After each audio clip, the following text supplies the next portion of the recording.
but we do it in a grown-up way. Come and join me on Farrow. Hi there, it's Stephen and Anne.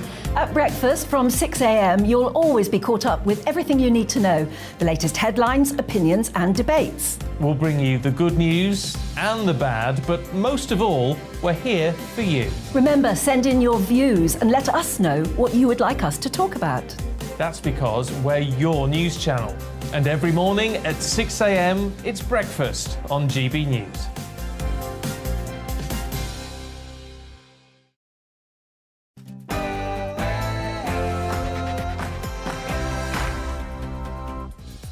Good morning, this is To The Point on GB News with me, Anaya Flower and Iman. I'm Mercy Moroki on your TV, radio and online. We are with you until midday with a jam-packed show with the biggest stories, lots of discussion and expert guests and our opinions as well as yours. Yes, we've only been gone a few days and already new Prime Minister and everything. Gosh, a lot happens in a few days in politics. Well, make sure you get in touch throughout our show. The email is gbviews@gbnews.uk. We will get to your views throughout the programme, but first, here's your latest headlines with Rosie.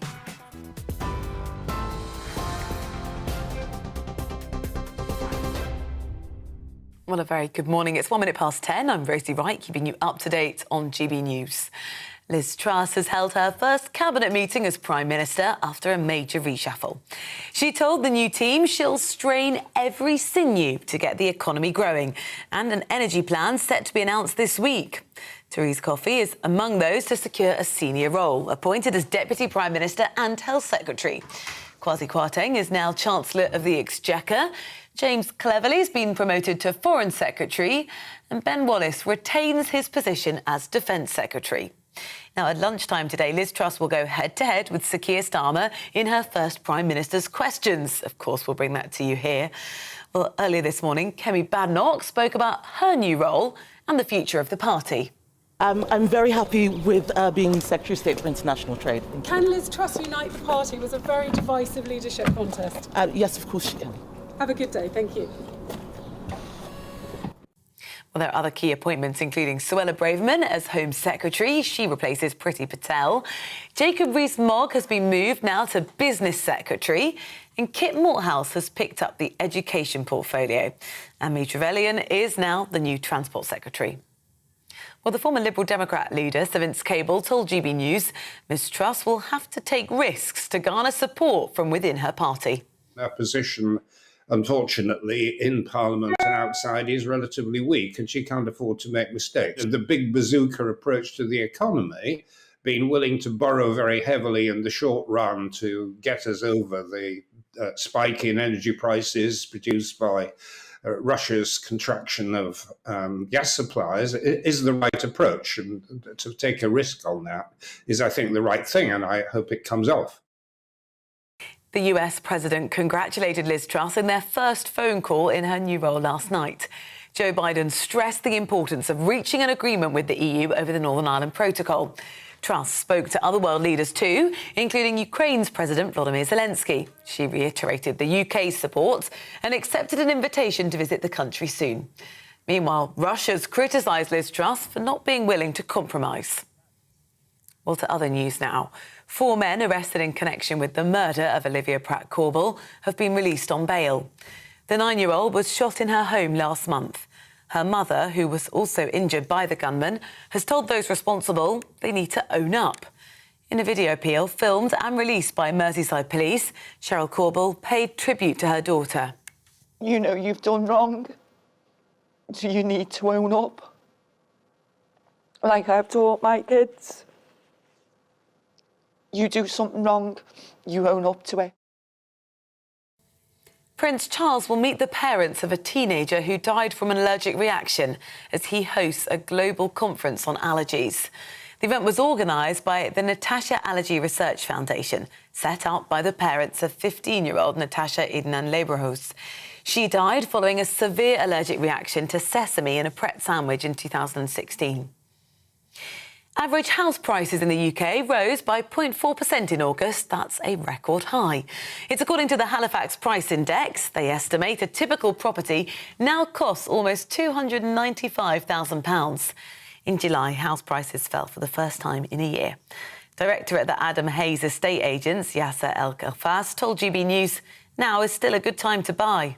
We've seen it time and time again. We saw it during the Brexit times, we saw it in the financial crisis, we saw it, during the pandemic. The market will always have a little lull, but jumping on that market where you can potentially get a good buy, definitely do so, because in a couple of years' time, prices will carry on going up and people will always regret not buying 2-3 years before. These are probably one of the best times to be buying because there are good buys out there and there's decent investment opportunities for people. An independent TV trade body has urged the new Culture Secretary to reconsider privatising Channel 4. The chief exec says it's a brilliant way of taking private money from advertisers and pouring it into the UK economy. The government announced plans to privatise the channel earlier this year, arguing it would struggle to survive amongst a growing number of streaming giants. The TUC is warning the new Prime Minister not to weaken workers' rights or they'll take her to court. Liz Truss is being told she'll face huge resistance if she tries to make it more difficult to strike or change working hours, sick pay or health and safety legislation. 4 in 10 people who claim universal credit skip meals this summer because they couldn't afford to buy food.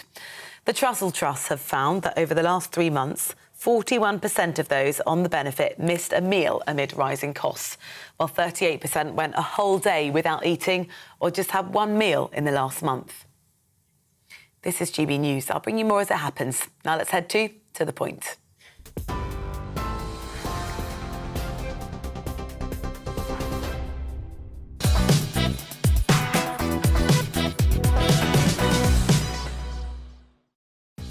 Well, a very good morning to you. This is To The Point on GB News with me, Mercy Moroki, and Inaya Falarin Iman on your TV, radio and online. And we've got another show lined up for you to kickstart your day. Lots going on today, so here's what's on the menu. Well, Prime Minister Liz Truss has completely reshuffled cabinet in her first full day of office. For the first time in history, none of the top 4 jobs have gone to white males. Our political correspondent Tom Howard will tell us the latest. Meanwhile, Truss will be meeting with her cabinet today to discuss how to get energy bills down. So what will the new Chancellor, Kwasi Kwarteng, and energy ministers bring to the table? Well, our economics and business editor, Liam Halligan, will explain. Indeed, but it's not all politics today. Over in Ireland, a school teacher has been jailed after he refused to call a transitioning student by their so-called preferred pronoun. Irish psychotherapist and founder of GenSpec, Stella O'Malley, will tell us more on that story later. Yeah, really interesting now. A complicated story, quite shocking actually. So you want to stay tuned for that. That's all coming up and much more as well across the programme. And remember, you can get in touch with us. gbviews@gbnews.uk is where to send your emails.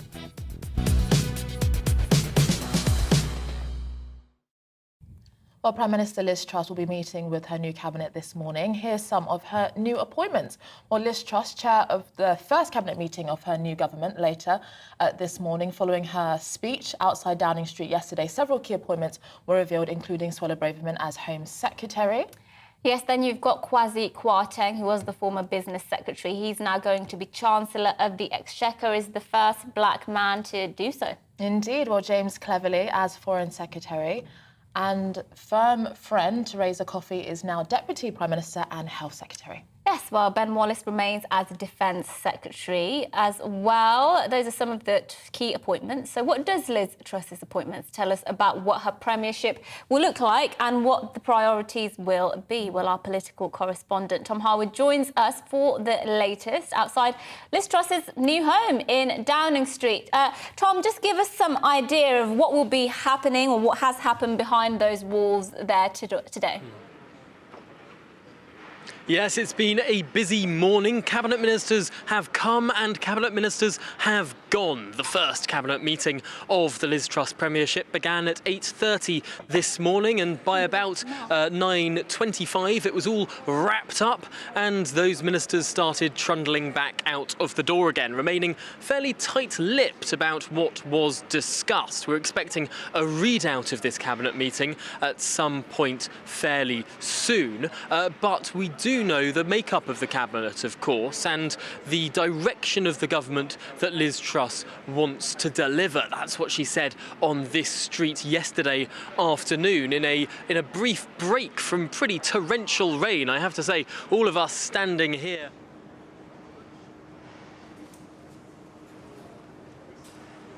scaffolding that exists for the world's media turned into a bit of a channel of a temporary river, really, with all the water that was coming past. But no, the clouds broke and Liz Truss stepped out in a brief moment of sunshine to deliver what she says is a plan, a programme that will get Britain through the storm. Whether or not it will, however, is up for a huge amount of debate, and she'll have a big challenge, not only beating all of these different crises facing the nation, the war in Europe, the inflation that we're seeing, the aftershocks of COVID, still disagreements with the European Union and the Northern Ireland Protocol, so many different crises facing this government that will have to be faced down, and also potentially a bit of a party management issue. The senior jobs in government going to backers of Liz Truss, lots of close allies of Rishi Sunak frozen out of the cabinet. So really there's a question as to what will the dissent within Parliament look like. Will the Parliamentary Conservative Party be going along with Liz Truss's agenda? Her cabinet, no doubt united, but how united will her backbenches be? That, to some extent, may be one of the bigger problems of her early premiership. However, it's clear that she did get an overwhelming mandate from the Conservative Party membership.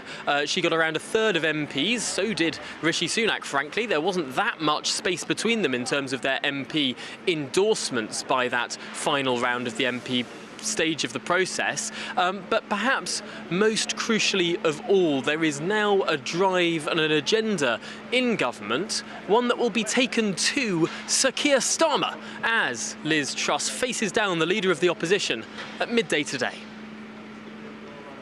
We're looking forward to that, Tom Harwood. Thank you for joining us.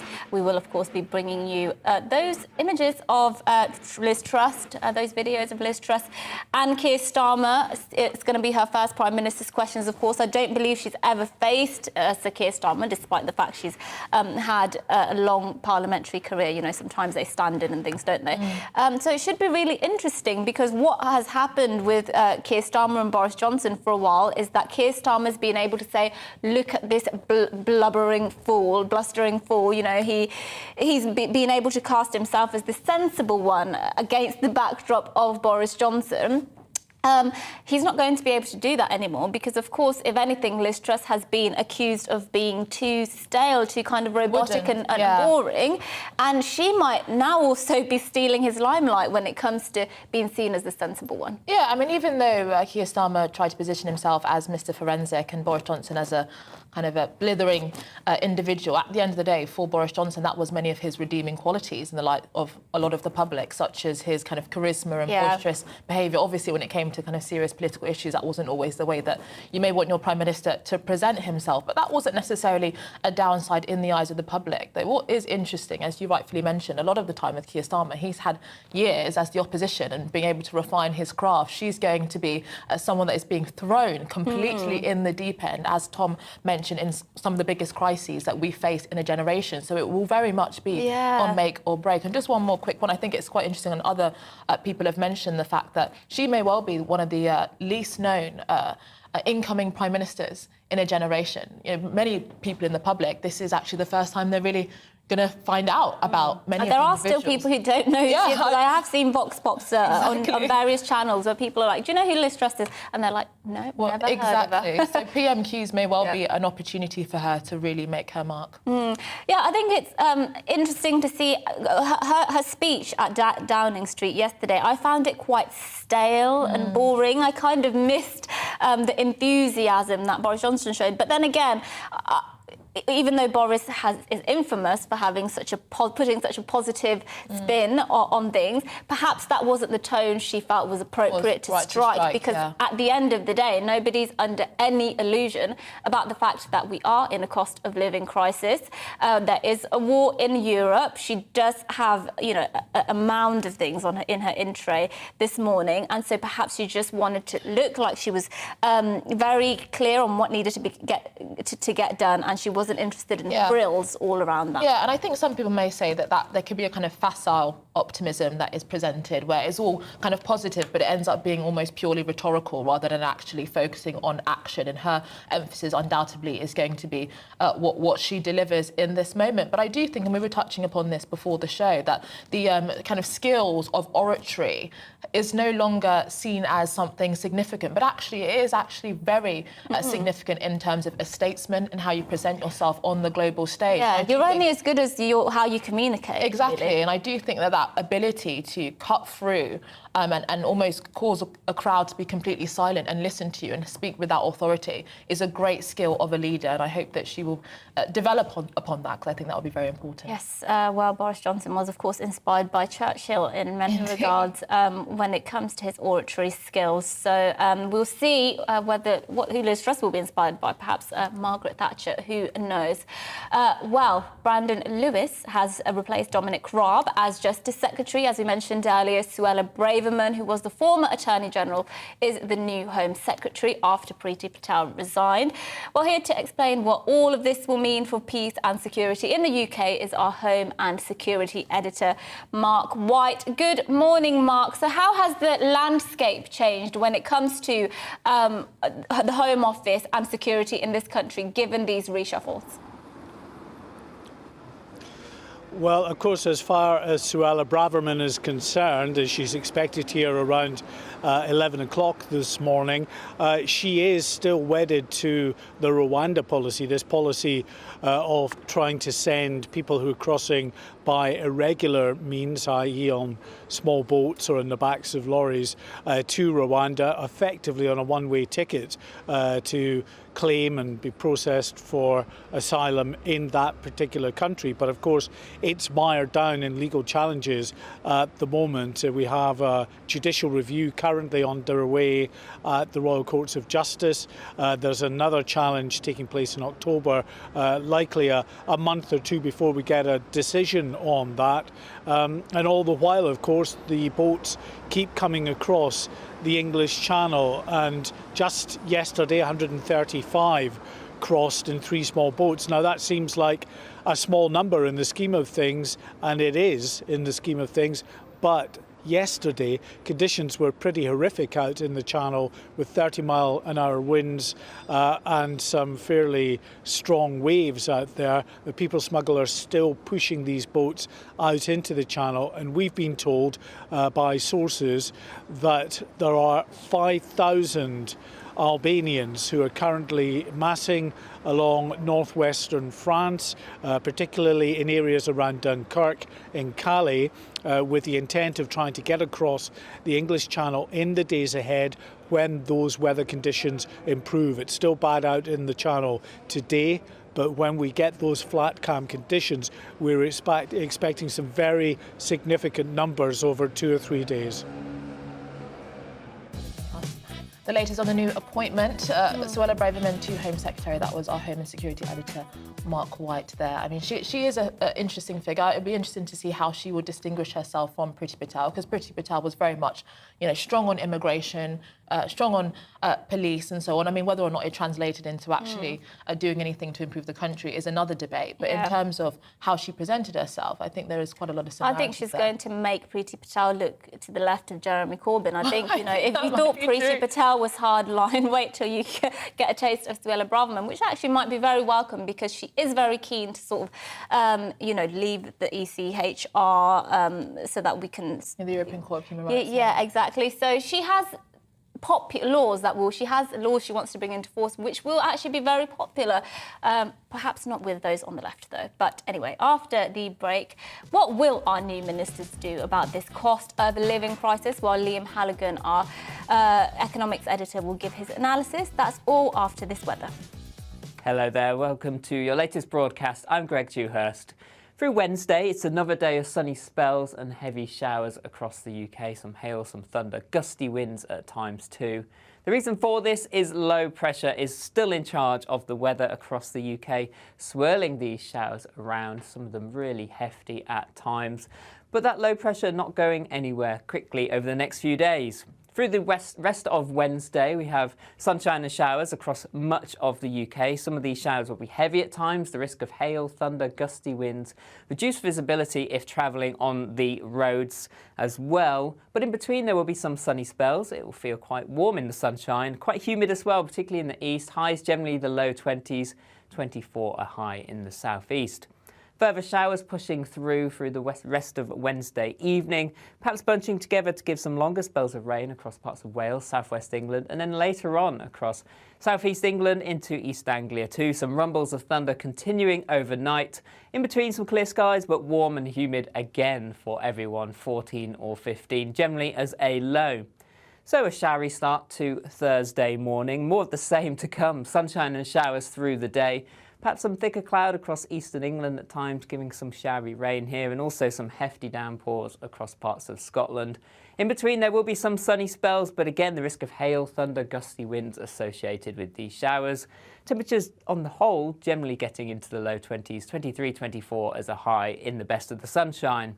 Through the evening time, some heavier rain, persistent rain pushing into northeast England, southern Scotland, some gusty winds associated with this too. Elsewhere, generally seeing some showers, but perhaps some clearer skies developing later on across the Midlands, across into Northern Ireland. To end the week and into the weekend, more of the same. Sunshine and showers, though perhaps coming a little bit drier with more in the way of sunshine around.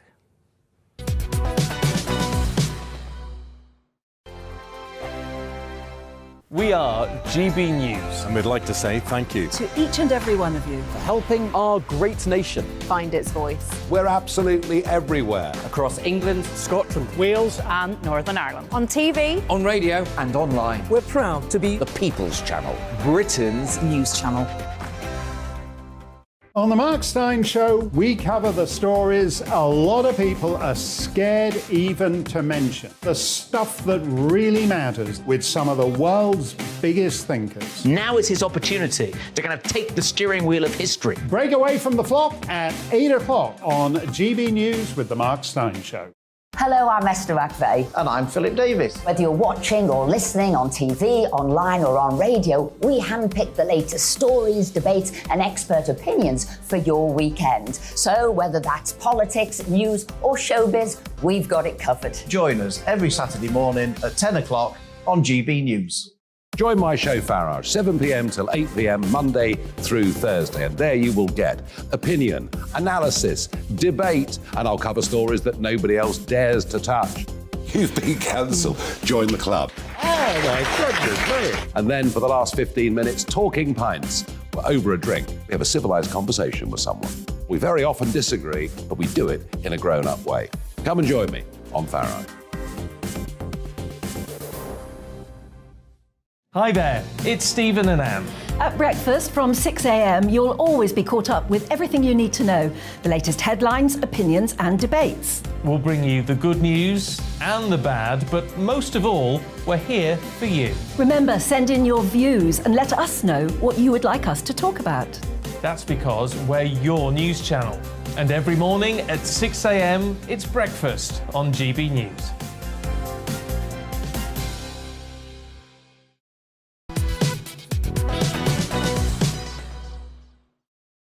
Good morning, it's 10:23 and this is To The Point on GB News with Inaya Falarin Iman and myself, Mercy Moroki. We're live on your TV, online and radio. Yes, well, former Manchester United footballer Ryan Giggs is to face a retrial on domestic violence charges. Sophie Reaper is in Manchester for us with the latest. Thank you for joining us this morning. Sophie, please tell us more. Good morning to you both. Well, we've just come out of Manchester Crown Court where we've heard that the Crown Prosecution Service have decided that Ryan Giggs will need to face a retrial after the jury in this case failed to reach a verdict. Prosecutor Peter Wright QC said the decision had been considered at a highly senior level and that complainant in this case, Kate Greville, would be willing to give evidence again. Now, the originally discussed date for this retrial was the 5th 5th of June.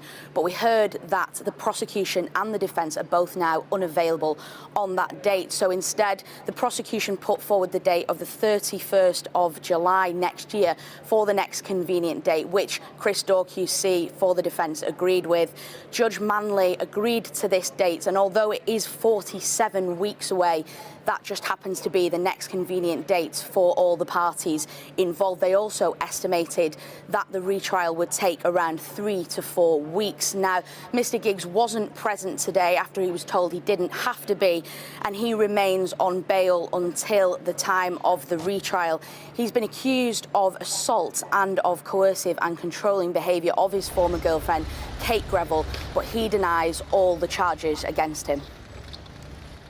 Well, Sophie, thanks for bringing us that update, Sophie Reaper, there on that Ryan Giggs trial. We will keep you up to date on all the updates for that story, of course, here on GB News. Yes, well, Deputy Prime Minister Theresa Coffey appeared on LBC Radio this morning for an interview with Nick Ferrari. During the course of the chat, her phone alarm went off, playing Dr. Dre. Let's take a look. Oh, we don't have it, unfortunately. Well, hopefully we'll be able to bring that, because apparently it is very funny. Yeah, we do have it. There you go. Let's play you it. Okay, yeah. I've just realised my alarm is going off on my phone. Oh, my goodness. What is the alarm You're getting a bit of Dr. Dre. It's just an 8 o'clock alarm. Sorry. It is Dr. Dre, is it? That's fantastic. Yeah. Well, Dr. Coffey with Dr. Dre as the Health Secretary, it just gets... Well, we were just talking about MPs and ministers bringing the sauce. Yeah, we were. Well, look, I like to see a down-to-earth MP. There's this picture that does... I'm pretty sure it's legitimate, but, you know, don't blame me if it's not. There is a picture of Theresa Coffey, quite an old one, online, where she's kind of got a cigarette in her hand, a booze. Bit of wine. So clearly, you know, she's got... Yeah, she's down with the kids. Down with the kids, exactly. So I'm not sure that's exactly the qualities you necessarily need in a cost of living crisis, but so I hope she does get the job done. Well, it's nice to see. The other week we were talking about the Finnish Prime Minister, dancing, and everyone was on her side, and I was critical. So maybe I'm being a bit of a hypocrite. Well, I don't want to see Theresa Coffey dancing to Dr. Dre. I don't think that might be a step too far. But now let's move on to the biggest story of the day. Prime Minister Liz Truss is understood to be planning to borrow billions to limit the expected sharp rise in energy bills for households and firms. It is understood that a typical energy bill could be capped at around $2,500, with full details expected on Thursday. Currently, a typical household gas and electric bill is due to rise from just under $2,000 to over $3,500 in October. Yes, well, joining us is our business and economics editor, Liam Halligan. Liam, so just talk us through this, because some of the figures that I've seen, sort of 100 billion, 170 billion even, they're astronomical. They are big figures. As Anaya said, we are expecting this energy support package to be announced tomorrow. GB News viewers and listeners will have heard a lot in recent weeks since the new Ofgem energy price cap for households was announced, about bills of £3,500, £3,600 a year for the typical household bill. That Ofgem energy price cap back in April was more like £2,000, and there was a huge increase. And what I think Liz Truss and Jacob Rees-Mogg, the Business Secretary, and indeed Kwasi Kwarteng, the Chancellor, want to do is to freeze prices at around £2,000 to £2,500 a year. Still eye-wateringly expensive, still a lot more than a couple of years ago for the typical household. But as you say, Mercy, that's going to cost money. Why? Because on wholesale markets, where the energy companies that sell the energy to us buy the energy, prices are escalating. Prices are very, very high, not least due to the ongoing war in Ukraine. So somebody has to buy that energy at those high wholesale gas prices and then sell it at a cheaper price to us so we can afford to pay it. And that means somebody's got to make up the difference. And that somebody is probably going to be the government, which means over a period of time, and it will be over a period of time because these are huge sums, it will be taxpayers. Well, because on that point, because I have been reading about that, and some people are saying, over 20 years or 10 years or around that. But then ultimately, is it then not really that much support if the taxpayer is still going to have to fit the bill? Well, it is support, as we say in economics, at the margin. It is support now. If your energy bill is £2,000 a year rather than £3,600 a year, you know, that's more than 200 quid a month, which for a lot of households is, you know, the difference between getting by and, you know, a financial crisis. And the energy support package, only in the last couple of days have ministers start to acknowledge that they have to do something to help business. Big businesses, I think they can largely look after themselves, but I'm talking about small and medium-sized enterprises. Not just pubs and restaurants, though you're right, but manufacturers, these small manufacturers across the Midlands and the red wall seats up in the northeast and the northwest. These are major local employers. These are politically extremely significant companies as well. And I'm glad that ministers have said just in the last 24 hours that when this support package is announced tomorrow, there will be business support. Yeah, Liz Truss has in the past said she's not in favour of another windfall tax. That's something she made clear previously. She is now Prime Minister and is faced with the reality of the situation and having to deal with it. Do you think this is something she's going to consider? Because many people will be quite annoyed and say, hang on, this isn't my fault. Why is the taxpayer having to foot this bill and not energy companies?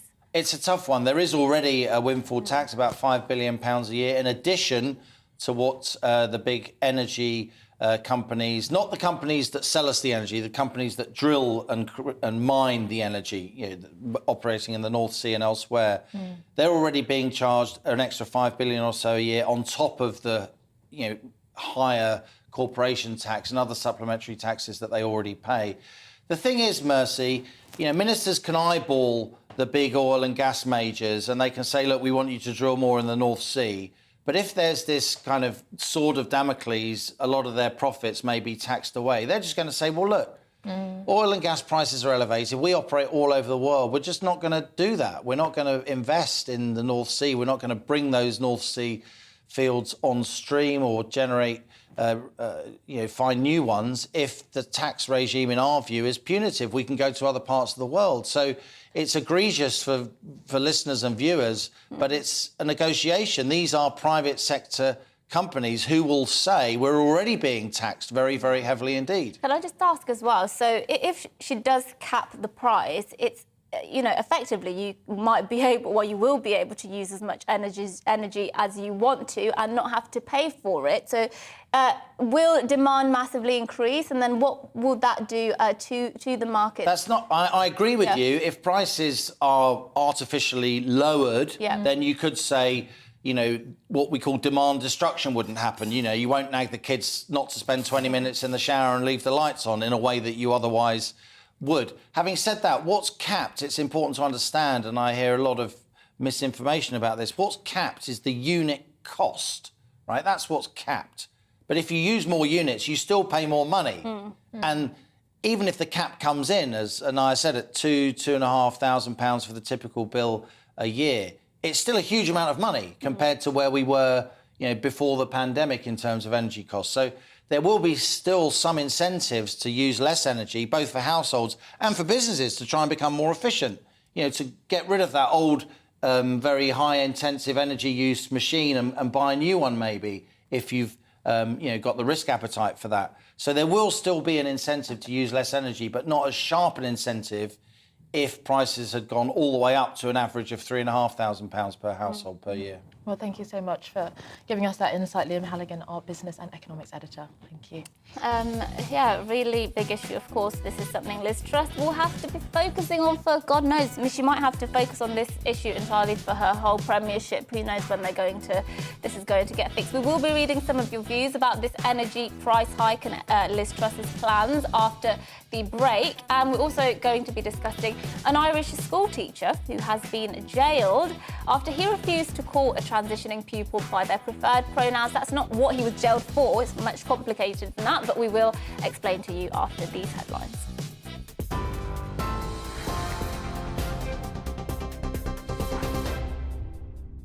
A very good morning. It's 10:33. I'm Rosie Wright, keeping you up to date on GB News. We start with some breaking news. The former Manchester United footballer Ryan Giggs will face a retrial following a ruling at Manchester Crown Court. The decision comes after a jury failed to reach a verdict in his domestic violence case last week. A new trial date has been set for July of next year. Liz Truss has chaired her first cabinet meeting as Prime Minister after a major reshuffle. She told the new team she'll strain every sinew to get the economy growing and an energy plan set to be announced this week. Therese Coffey is among those to secure a senior role, appointed Deputy Prime Minister and Health Secretary. Kwasi Kwarteng is now Chancellor of the Exchequer. James Cleverley's been promoted to Foreign Secretary, and Ben Wallace retains his position as Defence Secretary. At lunchtime today, Liz Truss will go head-to-head with Sir Keir Starmer in her first Prime Minister's Questions. We'll bring that to you here. Other key appointments then. So Suella Braverman as Home Secretary. She replaces Priti Patel. Jacob Rees-Mogg is the new Business Secretary. Kit Malthouse has picked up the Education portfolio. And Anne-Marie Trevelyan is now the new Transport Secretary. The US President has congratulated Liz Truss in their first phone call in her new role last night. Joe Biden stressed the importance of reaching an agreement with the EU over the Northern Ireland Protocol. Truss spoke to other world leaders too, including Ukraine's President Volodymyr Zelensky. She reiterated the UK's support and accepted an invitation to visit Ukraine soon. Meanwhile, Russia's criticised Liz Truss for not being willing, they say, to compromise. Other news now. Prince Charles will meet the parents of a teenager who died from an allergic reaction as he hosts a global conference on allergies. The event was organised by the Natasha Allergy Research Foundation, set up by the parents of 15-year-old Natasha Ednan Leberhos. She died following a severe allergic reaction to sesame in a Pret sandwich in 2016. TV, online and DAB+ radio. This is GB News. Don't go anywhere. Inaya and Mercy will be back in a moment.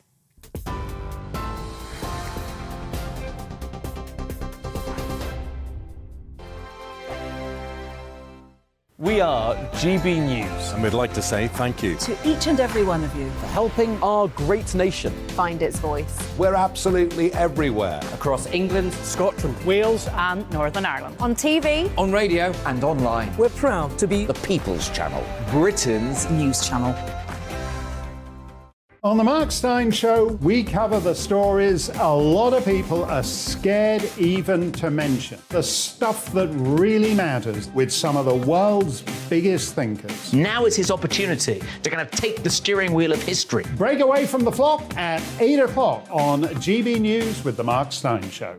Hello, I'm Esther McVeigh. And I'm Philip Davis. Whether you're watching or listening on TV, online or on radio, we handpick the latest stories, debates and expert opinions for your weekend. So whether that's politics, news or showbiz, we've got it covered. Join us every Saturday morning at 10 o'clock on GB News.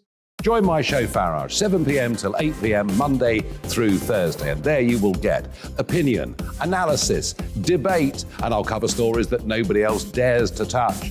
You've been cancelled. Join the club. Oh, my goodness me. And then for the last 15 minutes, talking pints. We're over a drink. We have a civilised conversation with someone. We very often disagree, but we do it in a grown-up way. Come and join me on Farage. Hi there, it's Stephen and Anne.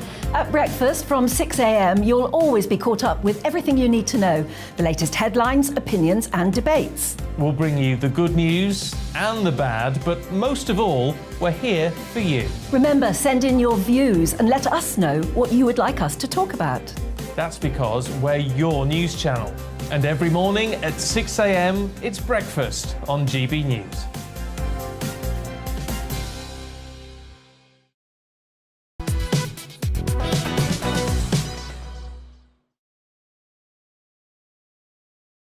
Me, Anaya, Flaren, Iman and Mercy Moroki. We're live on your TV, online and radio this morning. Yes, now we're going to go to some views now that you guys have been sending in from home or work, wherever you are. Lots, of course, on the energy price hikes and Liz Truss's plans to freeze those energy caps. Patricia says, will the energy cap freeze come after the price cap rise in October? It's confusing, but I'd like to know how they're dealing with it. I think my understanding is that it's not the cap, it will be capped around £2,000 essentially. So it will not be capped at whatever the prices will be in October. Yeah, and I think I'm sure she will be setting out all of the details of her plans in the coming days, and everybody will be going through that very carefully, so the information will be there for you. Well, Tristan said Sunak's supporters were not die-hard supporters. Those most upset about his losing will be the corporatist stooges, and country and party are better off without him. Well, maybe Tristan somewhat believes in the narrative that he backstabbed Boris. Obviously, Rishi Sunak would deny that quite strongly, but it is very interesting that no one that explicitly backed Rishi Sunak is in this new cabinet with Liz Truss. She has kept the loyalists and those on the fence. Yeah, I think if I understand from our political correspondent, the new Attorney General Michael Ellis, who attends cabinet, did back Rishi Sunak, but none of the people who've been appointed Secretary of State.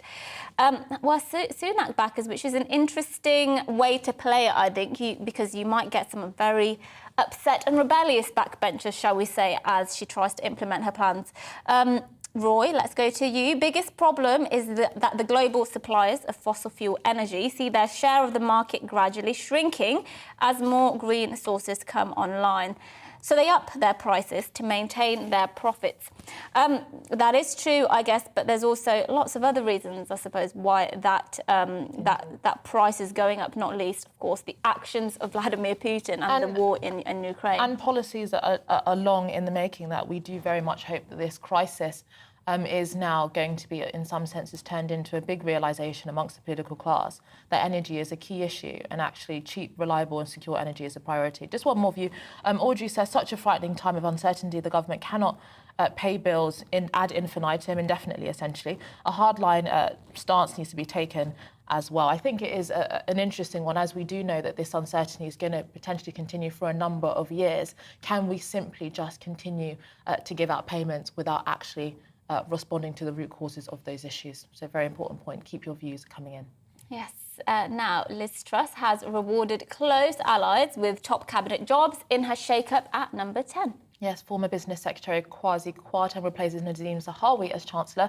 Teresa Coffey, the former Work and Pension Secretary, who is regarded as Truss's closest friend in Westminster, is now the new Deputy Prime Minister and Health Secretary. Yes, I think it's also worth just saying a few more names. We've got a new Home Secretary, Priti Patel, of course, resigned in anticipation of perhaps her getting sacked. Suella Braverman, who was the former Attorney General, is now Home Secretary. She's quite she's a Brexiteer. She's quite hardline, anti-woke. Yes, exactly. So it'll be really interesting to see how she plans to put her stamp on that department. We've also got James Cleverley. He was previously Education Secretary, not for long, but now he's Foreign Secretary. The Conservative Party has had a few different roles, and he's kind of been around for a few years, so this is quite a big jump for him. We'll be very interested to see how he makes his mark in this new position. Yes. And we also mentioned Kemi Badenoch, Trade Secretary. Many people had hoped that she would be Culture and Education Secretary to tackle many of the issues going on in education around identity politics, but this may be, some argues, an opportunity for her to diversify her interests and experience. Yes, and I think perhaps the most important one we should mention is that the Business, Energy and Industrial Strategy Secretary is now Jacob Rees-Mogg. He arguably has the biggest job on his hands at the moment because, of course, his remit in that department is energy, and that is the big issue at the moment. It is so fascinating how quickly things change in politics. Many of the big figures that we've come to be so used to over the last few years, Jeremy Hunt, Michael Gove, Rishi Sunak, are nowhere. Sajid Javid, are nowhere to be seen. So it shows that things can be turned around very quickly. Yes, well, to discuss how all of these changes may be playing into public opinion, we're joined now by James Crouch, who's Head of Policy and Public Affairs at Opinion Research. Thank you for joining us. Look, I was looking at some of the latest polls. It shows the Conservatives about 15 points behind Labour. Do you think there's anything Liz Truss can do in the immediate term to claw back some of that support she's lost, the Conservatives have lost? Good morning. Well, I think her instincts are almost entirely correct, that the first thing she has to do, week number one, is address the energy crisis and the huge bills that people are paying. For the first time since we've been tracking it, people have started to say that they are really struggling financially or that they're barely coping, and that changed even after the pandemic. So you didn't even see that then. So yes, that has to be her absolute priority, but we don't yet know how that's going to play out. So the policy that she is likely to announce could either be ineffective, or even if it is effective, could end up being politically unpopular. So there's no guarantees here. That Liz Truss may well be one of the less known incoming prime ministers in terms of from the public. I mean, what do you say to that? Do you think that many people in the public know who she is, knows what she stands for, what she's essentially aiming to do in terms of the next few months and years? I think actually what you were saying earlier on was a pretty good summary of it, that the cabinet, more broadly, are a series of unknowns by comparison. So all the big beasts from the last cabinet have gone, and we don't really know very much about Kwasi Kwarteng, Suella Braverman, or the rest of them. But then also with Liz Truss herself, views of her are pretty unclear, pretty muted. We got a little bit of an idea of how she might be viewed in the campaign, but almost how it worked is that she got a big boost when we started to hear her name more frequently, which was just enough to get her the leadership. But over the course of the campaign, views of her actually deteriorated. So people thought worse of her at the end of the campaign than they did at the beginning. So if that is a good indicator for how the campaign has gone, I'm sure she'll be hoping her first few months in office, she'll be able to actually do a little bit better than that. Let's look at some of the other members of that government now. Suella Braverman is now the Home Secretary, of course, after Priti Patel resigned. Where is immigration at the moment, especially illegal immigration, when it comes to the key issues that voters are really concerned about? Well, cost of living is still really everything, but amongst Conservative voters, immigration does still play a really big role. It's not the huge seismic issue it probably played around the Brexit era, but it's still definitely up there. I think the interesting thing about a lot of these appointments is that there's some good places for basically the cabinet to bang the drum for some good right-wing policies, if you want to call them like that. So, for example, Suella Braverman should play the strong law and order card quite frequently. Ben Wallace is expected to preside over an increase in defence spending and basically kind of focusing on Britain's kind of role in the world of being very important. So all in all, those should be good themes for this government to kind of play to the party faithful. But they'll still be secondary to the cost of living crisis, which this government will ultimately kind of live or die by, whether or not they can deal with it. In terms of Keir Starmer and the Labour Party, I mean, do you think that they can be confident in this lead that they have now, or is it still very, very much up for grabs? And perhaps the lead is just because we've had an uncertainty about who the Conservative Prime Minister will be over the last few months, but that could really change quite quickly. I do think things could change quite quickly. As I say, it's quite easy for an opposition party to have a lead in the polls when there is no government effectively in office.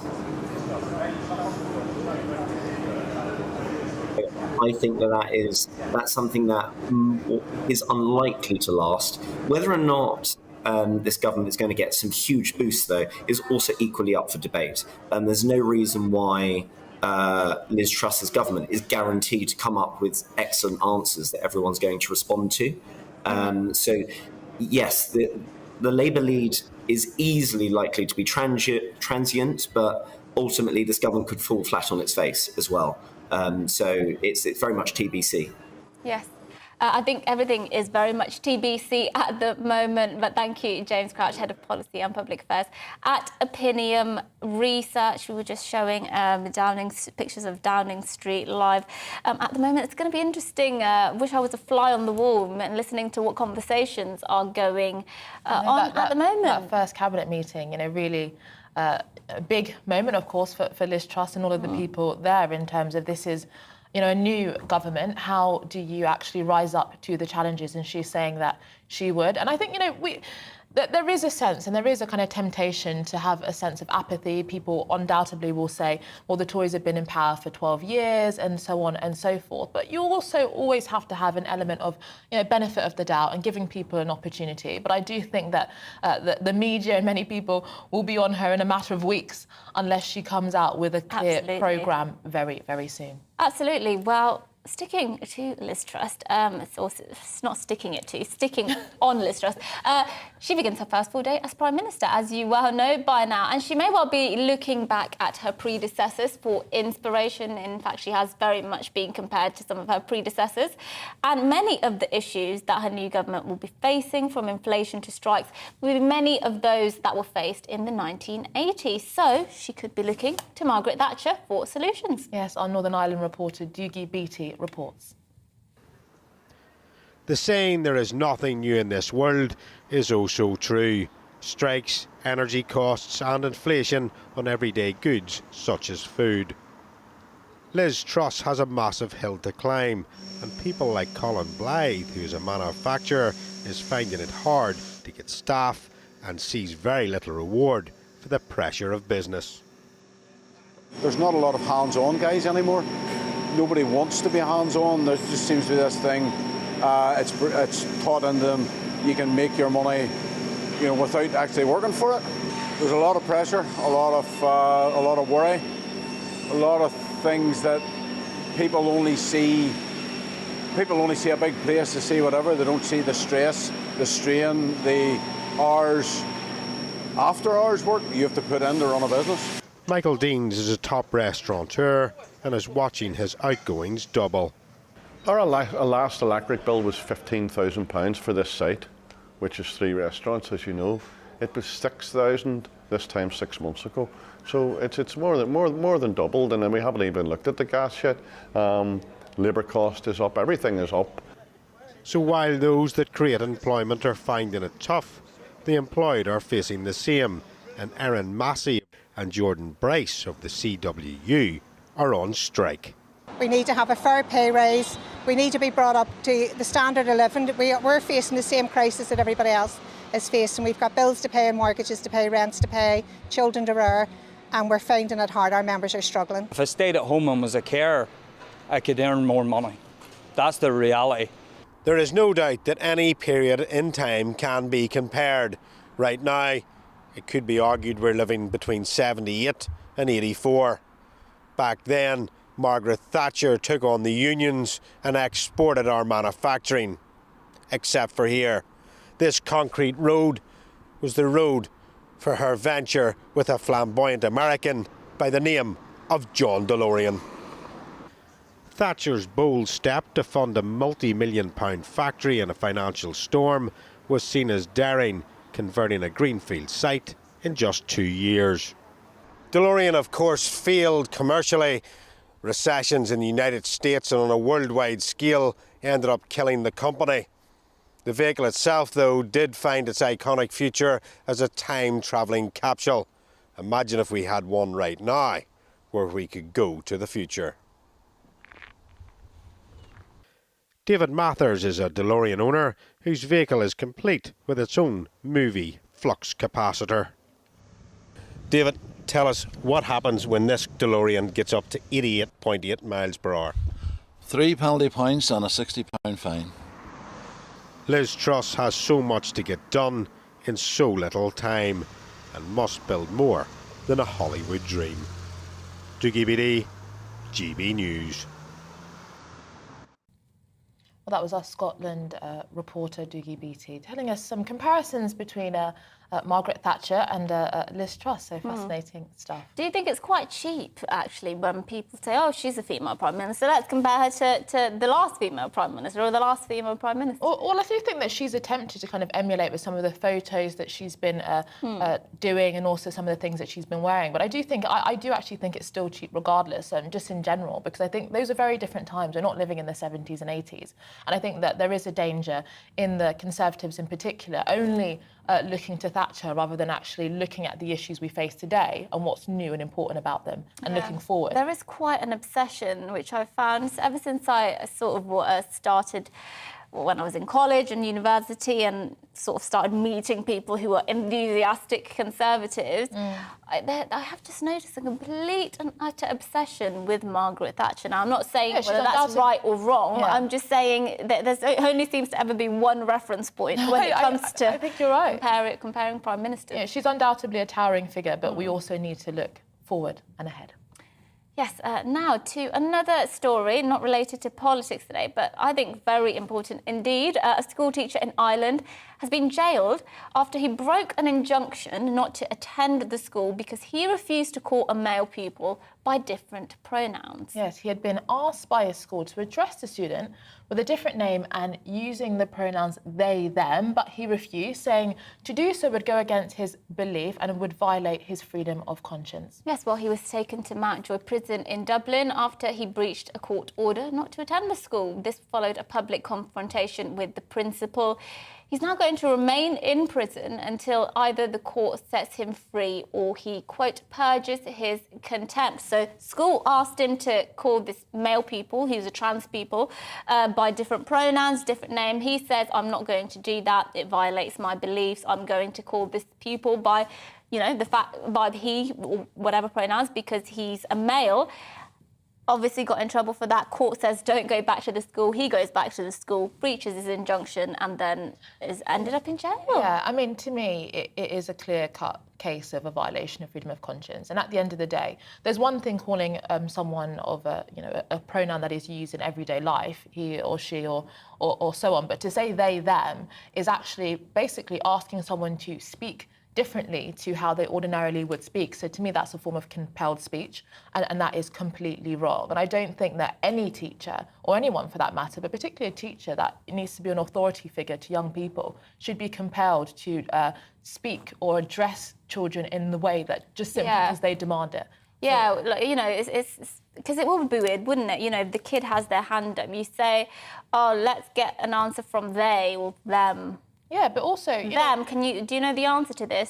But what if they, said refer to me as anything? Yeah. What is the boundary lie? Well, this is a very important discussion that I'm sure everyone will have some strong views on. Well, joining us now to discuss this story is Stella O'Malley, psychotherapist and founder of GenSpec. Thank you for joining us on the programme. I mean, what's your reaction to this story? I mean, one of the things I find fascinating is that Ireland has historically been a very religious country, and it seems to have taken quite a different turn in the last few years, almost kind of swapping one strong attitude towards religion to a perhaps new religion of identity. What do you think? Yeah, we have certainly been accused of that. I think it's important to highlight, Enoch Burke was jailed for contempt of court, and a lot of people are saying that's the issue. However, what is rooted in the issue is one person had some beliefs, and his very strongly held beliefs have been disregarded. And I think it highlights a bigger issue that is more important to talk about, which is what do we do when there's a clash of beliefs? Because some people believe in gender identity theory, which means that there's a gender identity within you. It's an unfalsifiable theory because I come from Irish Catholic Ireland, and my mother would say I have a Catholic soul. And I would say, well, I don't think I do. And she believes it, I don't, and we rock along quite nicely, frankly.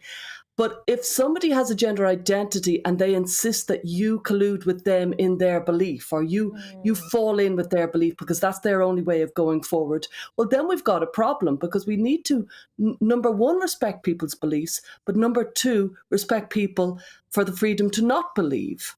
And Enoch Burke has his own set of beliefs, and he seems to be very religious, and he didn't behave well as far as I can gather. And so he has ended up in court. I don't think that's as important as the fact, what do schools do? Gender identity theory has arrived like a rocket into schools in the last 5, 6, 7 years, and schools are flailing all around the world with this issue. And that's why it's become highlighted, is because schools don't know what to do. They want to give respect to children. They want to help any kids out who might have identity confusion. They want to be kind. They want to rock along nicely. However, if they're being demanded to change their speech, then it feels it's one demand too many. It's one thing giving respect, it's quite another asking somebody to change the way not only I think, but the way I speak as well. Yeah, absolutely. Well, look, Stella, we would have loved to have more time with you, but I hope we can have you back another time. Thank you for joining us this morning, Stella O'Malley there. Now, that is it for the hour, but we are still here for another hour, so don't go away. We'll be back with plenty more stories and more of your views after this break.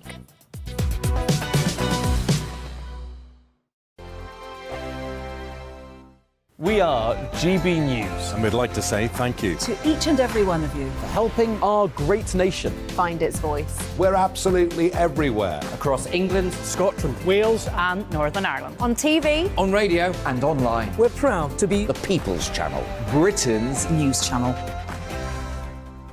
On the Mark Steyn Show, we cover the stories a lot of people are scared even to mention. The stuff that really matters with some of the world's biggest thinkers. Now is his opportunity to kind of take the steering wheel of history. Break away from the flock at 8 o'clock on GB News with the Mark Steyn Show. Hello, I'm Esther McVeigh. And I'm Philip Davis. Whether you're watching or listening on TV, online or on radio, we handpick the latest stories, debates and expert opinions for your weekend. So whether that's politics, news or showbiz, we've got it covered. Join us every Saturday morning at 10 o'clock on GB News. Join my show Farage, 7 p.m. till 8 p.m. Monday through Thursday, and there you will get opinion, analysis, debate, and I'll cover stories that nobody else dares to touch. You've been cancelled. Join the club. Oh my goodness me. And then for the last 15 minutes, talking pints. We're over a drink. We have a civilised conversation with someone. We very often disagree, but we do it in a grown-up way. Come and join me on Farage. Hi there, it's Stephen and Anne. At breakfast from 6 a.m, you'll always be caught up with everything you need to know, the latest headlines, opinions and debates. We'll bring you the good news and the bad, but most of all, we're here for you. Remember, send in your views and let us know what you would like us to talk about. That's because we're your news channel. And every morning at 6 a.m, it's breakfast on GB News.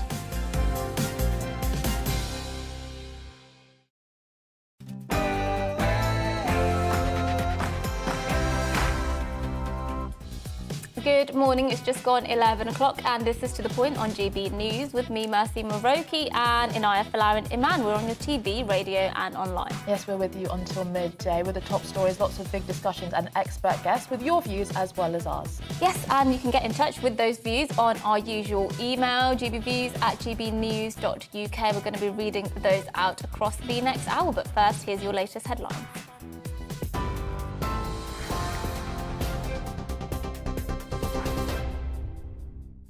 A very good morning to you. It's coming up to 2 minutes past 11. I'm Rosie Wright, keeping you up to date on GB News. Liz Truss has now held her first cabinet meeting as Prime Minister after a major reshuffle. She told the new team she'll strain every sinew to get the economy growing, and the energy plan set to be announced this week. Therese Coffey is among those to secure a senior role, appointed as Deputy Prime Minister and Health Secretary. Kwasi Kwarteng is now Chancellor of the Exchequer. James Cleverley has been promoted to Foreign Secretary, and Ben Wallace retains his position as Defence Secretary. Now, at lunchtime today, Liz Truss will go head-to-head with Sir Keir Starmer in her first Prime Minister's questions. Of course, we'll bring that to you here. Well, earlier this morning, and leaving for the Cabinet meeting, Kemi Badenoch spoke about her new role and the future of the party. I'm very happy with being Secretary of State for International Trade. Can Liz Truss unite the party? It was a very divisive leadership contest. Yes, of course she can. Have a good day. Thank you. Well, some other key appointments then. Suella Braverman is Home Secretary, replacing Priti Patel in the role. Jacob Rees-Mogg is the new Business Secretary. Kit Malthouse has picked up the Education portfolio, and Anne-Marie Trevelyan is now the new Transport Secretary. Well, the former Liberal Democrat leader, Sir Vince Cable, told GB News that Ms Truss will have to take risks to garner support within her party. Her position, unfortunately, in Parliament and outside is relatively weak, and she can't afford to make mistakes. The big bazooka approach to the economy, being willing to borrow very heavily in the short run to get us over the spike in energy prices produced by Russia's contraction of gas supplies is the right approach. And to take a risk on that is, I think, the right thing, and I hope it comes off. The US president congratulated Liz Truss in their first phone call in her new role last night. Joe Biden, though, stressed the importance of reaching an agreement with the EU over the Northern Ireland Protocol. Well, Truss spoke to other world leaders too, including Ukraine's President Volodymyr Zelensky. She reiterated the UK's support and accepted an invitation to visit Ukraine soon. Meanwhile, Russia has criticised Liz Truss for, they say, not being willing to compromise. To other news now. The former Manchester United footballer Ryan Giggs is going to face a retrial following a ruling at Manchester Crown Court.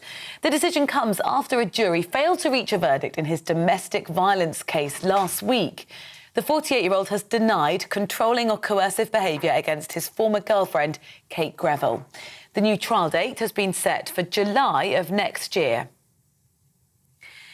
4 men who've been arrested in connection with the murder of Olivia Pratt-Korbel have all been released on bail.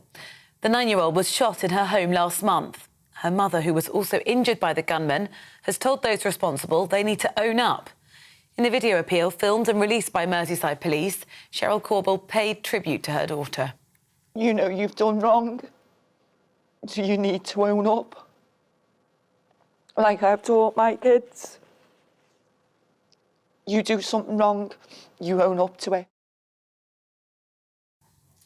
GBNews sources say more than 5,000 Albanians are gathering in northwestern France, preparing to cross the Channel. They're expected to attempt the journey in the coming days, and they're waiting for the weather to improve. Authorities are warning that crime gangs seem increasingly prepared to risk people's lives by pushing unseaworthy boats into the water in rough conditions. Almost 28,000 people have been intercepted crossing the Channel so far this year. Prince Charles is going to meet the parents of a teenager who died from an allergic reaction as he hosts a global conference on allergies. The event was organised by the Natasha Allergy Research Foundation, set up by the parents of 15-year-old Natasha. She died following a severe allergic reaction to sesame in a Pret sandwich in 2016. An independent TV trade body has urged the new Culture Secretary to reconsider privatising Channel 4. The chief exec says it's a brilliant way of taking private money from advertisers and pouring it into the UK economy. The government announced plans to privatise the channel earlier this year, arguing that it would struggle to survive amongst the growing number of streaming giants. The TUC is warning the new Prime Minister not to weaken workers' rights, or they'll take her to court. Liz Truss is being told she'll face huge resistance if she makes it more difficult to strike or changes working hours, sick pay or health and safety legislation. This is GB News. You're now up to date, and I'll bring you more as it happens. Now let's head back to the point.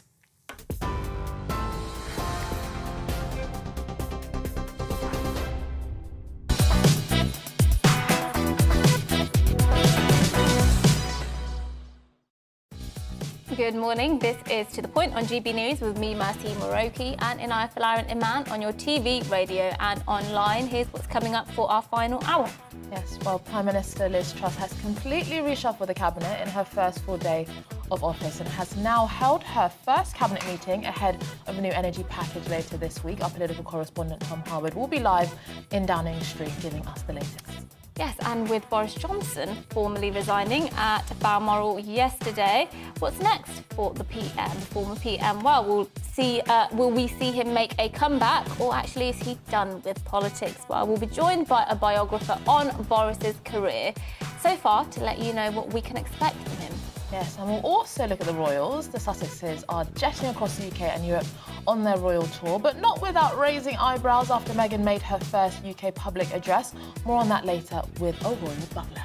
Yes, that's all coming up and much more as well across the programme. And as usual, get in touch with your views, gbviews@gbnews.uk. We've already got lots of them to go to, but keep them coming in.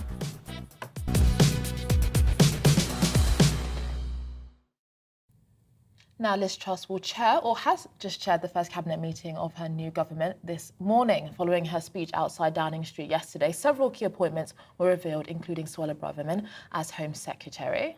Yes, and we've also got Kwasi Kwarteng as our new Chancellor. He was, of course, before that, Business, energy and industrial strategy. It is a bit of a mouthful. It's a mouthful. Bays. Bays is the term. Yeah, indeed. And also James Cleverley as Foreign Secretary. Truss also faces her first Prime Minister's questions against the Labour leader Keir Starmer this afternoon. Yes, well, here's a quick reminder of how Liz Truss's first day unfolded from our political reporter, Catherine Forster. After a 7-week leadership contest, the moment had come for Boris Johnson to resign as Prime Minister. But not before one final performance outside Number 10. This is it, folks. The baton will be handed over in what has unexpectedly turned out to be a relay race. They changed the rules halfway through, but never mind that now. He also hinted at a possible return to high office, comparing himself to Cincinnatus, the Roman statesman called out of retirement to lead the people again. Like Cincinnatus, I am returning to my plough, and I will be offering this government nothing but the most fervent support. Boris Johnson said he would back Liz Truss and urged the Conservative Party to unite, comparing them to the age-old fight between cats and dogs, using his dog Dylan and Downing Street cat Larry as examples. And I know that Liz Truss and this compassionate Conservative government will do everything we can to get people through this crisis, and this country will endure it and we will win. If Dylan and Larry can put behind them their occasional difficulties, then so can the Conservative Party. After the speech, some of the Prime Minister's most loyal allies shared hugs and souvenir snaps. Mr Johnson and his wife Carrie then boarded a plane from RAF Northolt in West London to Balmoral. And it was in Her Majesty's Green Drawing Room that Boris Johnson met Her Majesty and offered his formal resignation. Next, it was the turn of new leader of the Conservative Party, Liz Truss, to board a plane to Scotland. After landing, she was driven to Balmoral for her audience with the Queen and was asked to form a government. It's not the first time she's met Her Majesty, but a private audience will have been a unique experience for her. Liz Truss is the 15th Prime Minister to serve the Queen. Back to Downing Street, and next came the big speech of the day. Liz Truss addressing the nation as Prime Minister for the first time. Let me pay tribute to my predecessor. Boris Johnson delivered Brexit, the COVID vaccine, and stood up to Russian aggression. History will see him as a hugely consequential Prime Minister. Truss acknowledged the huge issues facing the UK and pledged to focus on the economy, energy, and the NHS. We shouldn't be daunted by the challenges we face. As strong as the storm may be, I know that the British people are stronger. Our country was built by people who get things done. We have huge reserves of talent, of energy and determination. I am confident that together we can ride out the storm.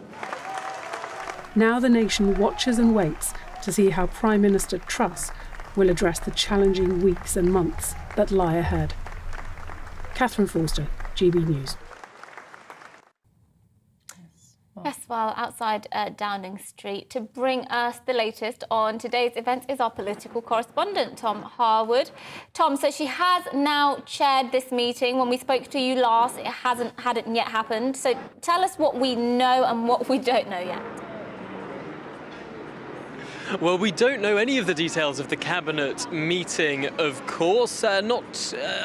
We normally get a readout from a Cabinet meeting after it has happened, although there's some speculation that we will not be getting a Cabinet readout today. Why? Because of the lack of officials in the meeting itself. We know that Liz Truss has spoken about wanting a slimmed down Number 10. I'm just catching out of the corner of my eye. I'm going to stop what I'm saying there because it looks like we're getting some movement here. There have been a number of police vehicles entering Downing Street now, some cars manoeuvring. It looks like we're getting preparations for the Prime Minister Minister Liz Truss to drive from Downing Street to the Palace of Westminster ahead of Prime Minister's questions, which of course is in under an hour's time. But yes, two police outriders on motorcycles just preparing to turn round there. We may well be getting the Prime Minister getting into a government car any moment now to make that short drive down Whitehall and across to Parliament Square and in to the Palace of Westminster.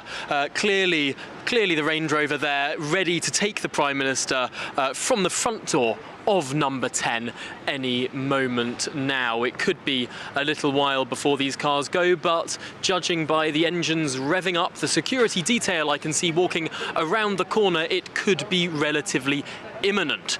So we will keep our eyes peeled for the Prime Minister to potentially appear outside that front door any moment now. But back to what we were talking about with this cabinet meeting while we wait. Interestingly, the sort of press secretaries that normally sit at the back of the meeting, the officials that sort of sit on the windowsill and on the chairs around the cabinet table, not those that are at the cabinet table but slightly behind those ministers, well, only one official appeared to be with the Prime Minister in this cabinet meeting. Perhaps a slimmed down operation, perhaps fewer readouts for the press and a greater sense of privacy in these cabinet meetings. That's what we might be expecting from the Truss premiership. But I have to say, immediately following Prime Minister's questions, we will have a huddle with the Prime Minister's press secretary. That's what's called when in the press gallery of the House of Commons, the lobby journalists who've been sitting up there watching Prime Minister's questions, as I will be in less than an hour's time, we all huddle round and the Prime Minister's new press secretary answers our questions. No doubt questions about the secrecy or otherwise of cabinet meetings, about the standard readouts that we have been used to be getting from these cabinet meetings, whether they will continue or whether that is at an end now. That will be relatively high up the agenda. That, of course, and energy bills, which no doubt will dominate today's Prime Minister's questions. We're just going to keep an eye on this front door. It looks like things are imminent. The Prime Minister may well leave any time now, but for now, I'll hand back to you. Update, Tom Harwood, our political correspondent.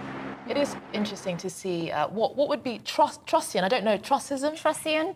I don't know what the label is, but people... Trussites? Oh, exactly. Some people have said this may well be one of the most conservative cabinets that we've seen in a long time. It is said that Kwasi Kwarteng is a reconstructed Thatcherite, whatever that means. And Suella Braverman, of course, as we mentioned, is very strong in her views there. So Jacob Rees-Mogg is exactly. So undoubtedly it seems to have shifted to the right. right. You know, people will say, well, that's what we voted for. We voted for a conservative government back in 2019. We haven't seen one so far. It's been missing in action, so people might be welcoming that. But just sticking on what's happening today, there's been a bit of a kerfuffle, shall we say, because a group of climate protesters have taken to a specially adapted bus to protest Prime Minister Liz Truss's first day in office. Police surrounded the vehicle as it pulled up outside the Home Office and refused to move for 20 minutes. Well, we are seeing these environmental protests, you know, constantly now, disrupting and so on. But it came as Home Secretary Suella Braverman prepared to arrive at her new offices after this morning's cabinet meeting. The converted bus has been made to look like a campaign vehicle with an image of Liz Truss on the side and slogans calling for a People's Assembly. We do have a People's Assembly. It's called the elections every 5 years. We don't necessarily need whatever environmentalists... And by extension, Parliament. They're calling for people to make decisions. People do make decisions every few years and they elect MPs to make those decisions for them. So I feel like they think they've just invented democracy. I think that's what these climate protesters think. But we already have that, guys. Anyway, that's that one. Let's speak to former Downing Street advisor Sean Worth, shall we? Thank you for joining us this morning, Sean. What do you make of the appointments that Liz Truss has made so far? Yes, interesting. You mentioned it looks like a pretty right-wing, unreconstructed Thatcherite, I think you said, cabinet. I think that's probably right. Certainly in the big economic business facing briefs, you've got Kwasi Kwarteng and Jacob Rees-Mogg, who are very aligned to Liz Truss's view on the economy. You know, you want a lower tax, lower regulation, supply side reform based economic strategy. Let's see how that goes while they're doling out billions and billions on all these handouts that they've got coming. But I think a couple of really interesting roles are Therese Coffey, who's gone to health, and she's got a massive job. You know, if there wasn't this inflation and energy crisis, we'd be hearing about a massive crisis in the NHS, hospitals falling over, GP services stretched, dentistry has pretty much collapsed. And she's doing that job and the Deputy Prime Minister job. So I don't know how she's going to do both of those. And then you've got the Housing Secretary as well, Simon Clarke, who comes from the Treasury.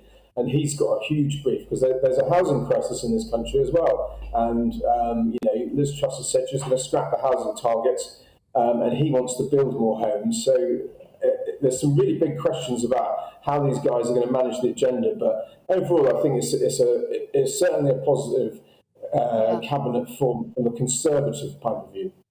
Well, that they are, you know, undoubtedly inheriting quite a strong task ahead. But on that point about them being perhaps more to the right than Boris Johnson's cabinet, I mean, we are already seeing policy announcements that do seem to be, to some extent, ripping up the rule book, such as the cap on energy prices and so on. So in that sense, are they adapting, or is it just a mere presentation of a kind of Thatcherite, a neo-Thatcherite type of orientation, when actually what's going on requires something quite different? Well, that's a brilliant question, because at the moment we don't know. What they're doing at the moment is responding to a crisis. Can they move beyond this crisis? There's a big handout coming on helping people with energy bills.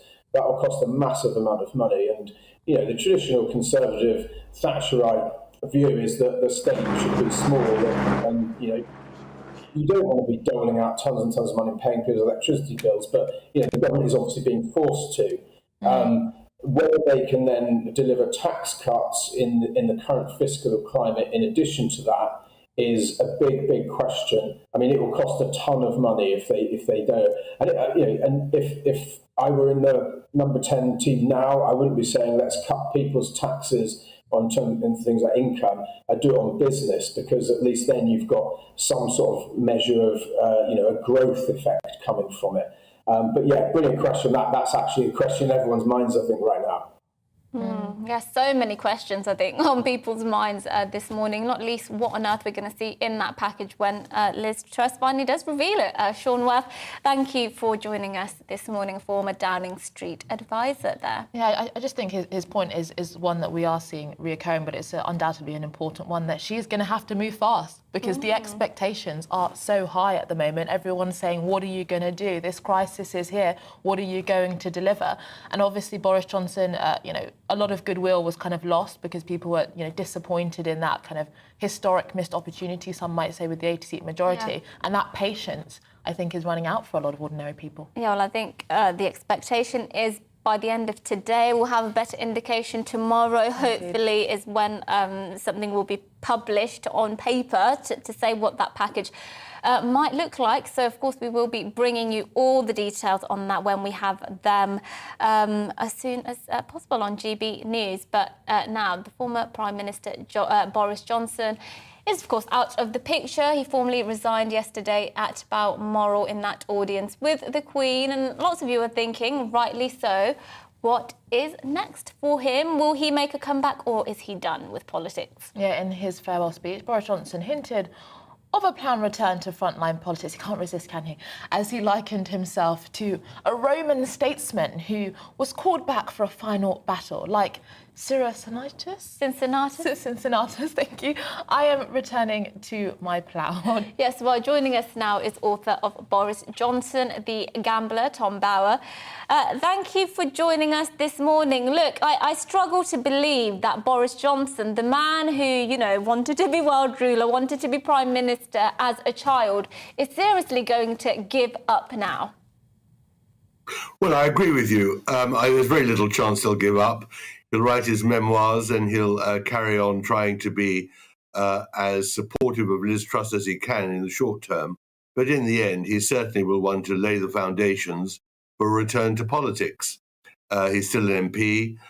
He is still revered by many Tories.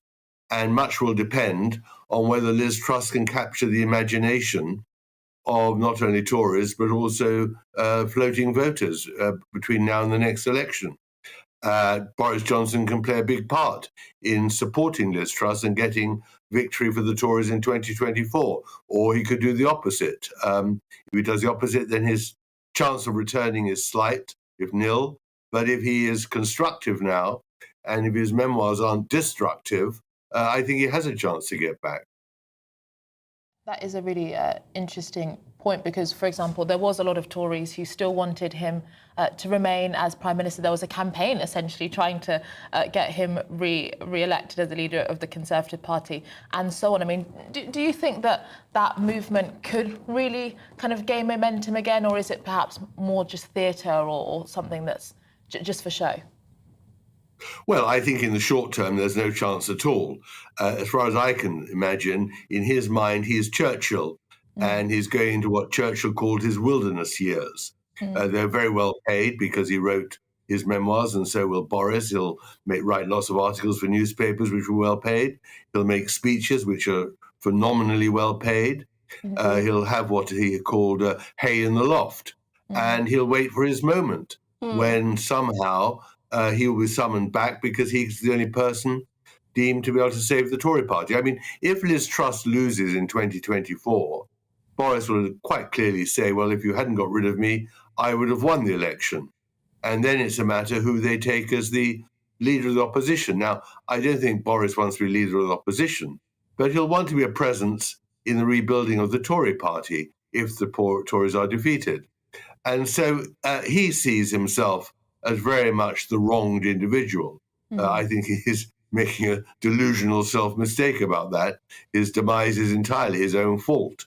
But nevertheless, he's going to pave the way and prepare the foundations for a return, and I'm sure he's convinced it'll happen.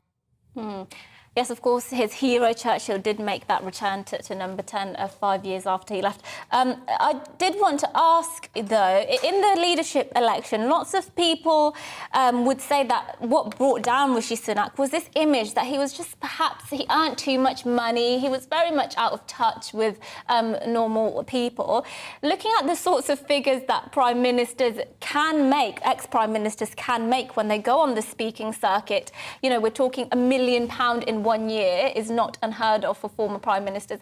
Do you think there's a prospect that if Boris Johnson starts raking in those kinds of sums, people will be thinking, actually, this is not the sort of down-to-earth Boris anymore that we used to know?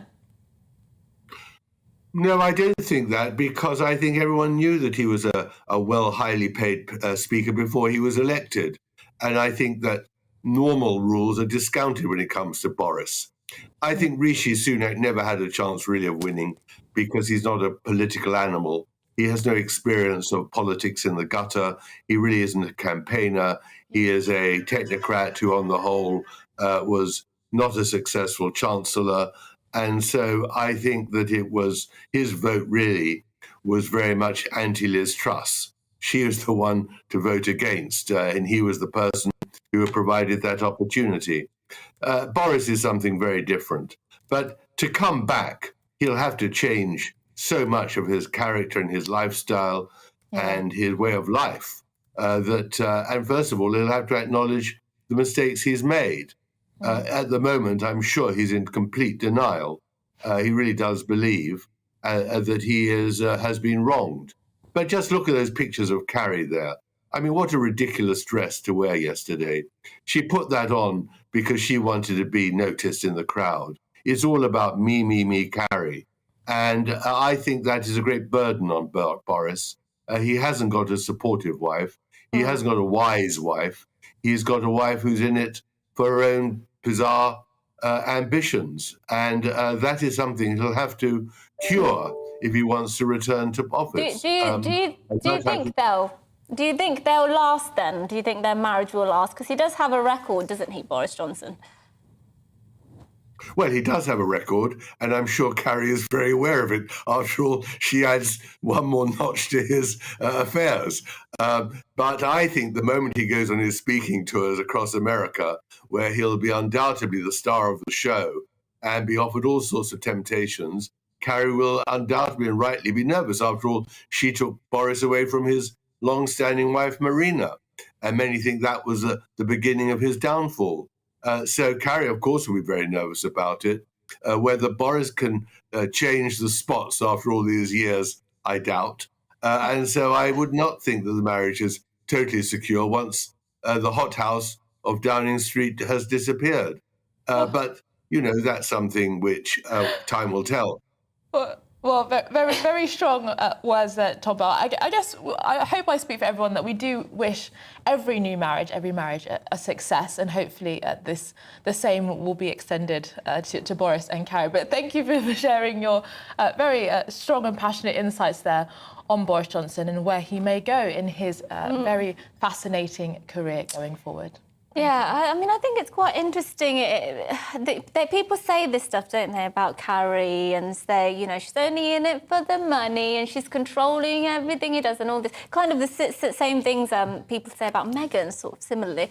But I actually am of the school of thought that she's infatuated by not necessarily just his power, but just his sheer charisma. And, he is a very unique person. We do not know that she's with Boris Johnson for the money. I think it's rude to suggest so, I would suggest, when we don't have an insight into their marriage. Yeah, and, I think that, she's a grown woman, and I'm sure she would have gone there with her eyes open, and she was in the Conservative Party and had her own, obviously not as big, wealth. Exactly, in her own right, and so on, and therefore, she's not the first woman to fall in love and become infatuated by Boris Johnson, and he she won't be the last exactly. either, I'm sure. Some might say that too, yeah. And therefore, there will always be women there that people think is, pulling the purse strings or, controlling men. I think that is a trope. Yeah, I think women are often painted as the conniving sort of wife who comes in and ruins everything and then sort of tries to pull the strings for everything the man's doing.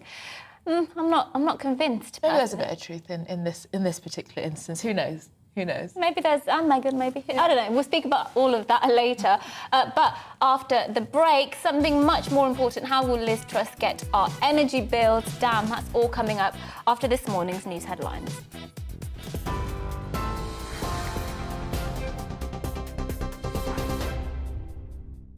A very good morning. It is 11:30. I'm Rosie Wright, keeping you up to date on GB News. Liz Truss is preparing to go head-to-head with Sir Keir Starmer for her first Prime Minister's questions. It gets underway in half an hour. Earlier, she chaired her first cabinet meeting, telling her new team she'll strain every sinew to get the economy growing. And an energy plan is set to be announced for later this week. Well, Therese Coffey is among those to secure a senior role after a major cabinet reshuffle. She's been appointed as Deputy Prime Minister and Health Secretary. Kwasi Kwarteng is now Chancellor of Exchequer. James Cleverley has been promoted to Foreign Secretary. And Ben Wallace retains his position as Defence Secretary. Some other key appointments for you then. Suella Braverman is now Home Secretary, replacing Priti Patel. Jacob Rees-Mogg is the new Business Secretary.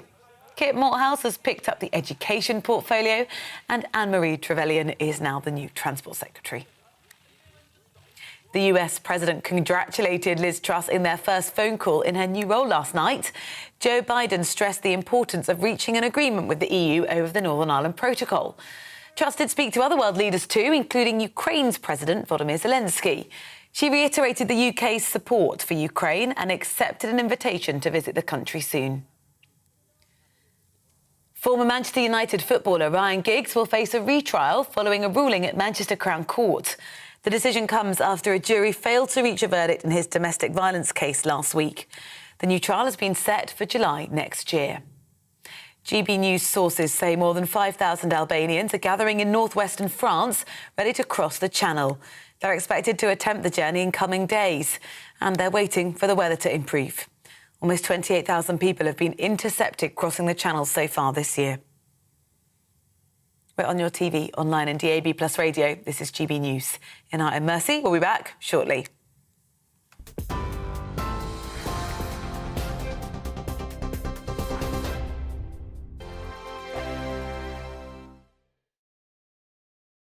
We are GB News. And we'd like to say thank you To each and every one of you. for helping our great nation find its voice. We're absolutely everywhere. across England, Scotland, Wales and Northern Ireland. On TV, on radio and online. we're proud to be The People's Channel. Britain's news channel.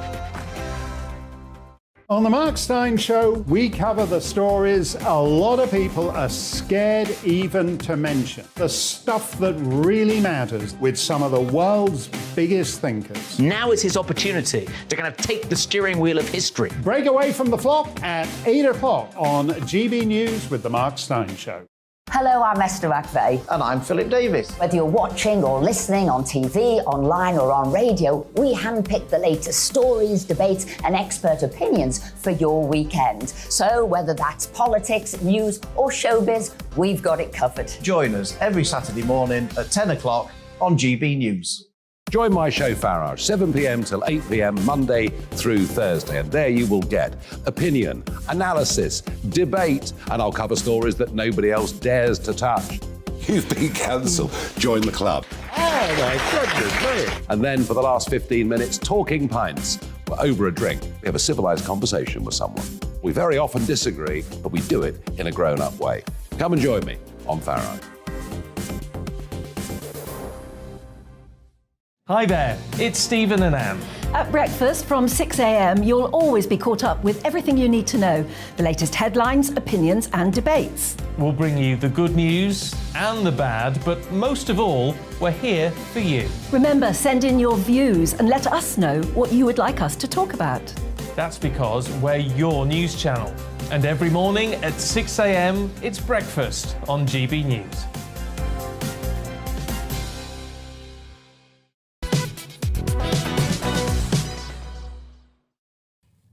It's 11:34. This is To The Point on GB News with me, Anaya Falarin Iman and Mercy Moroki.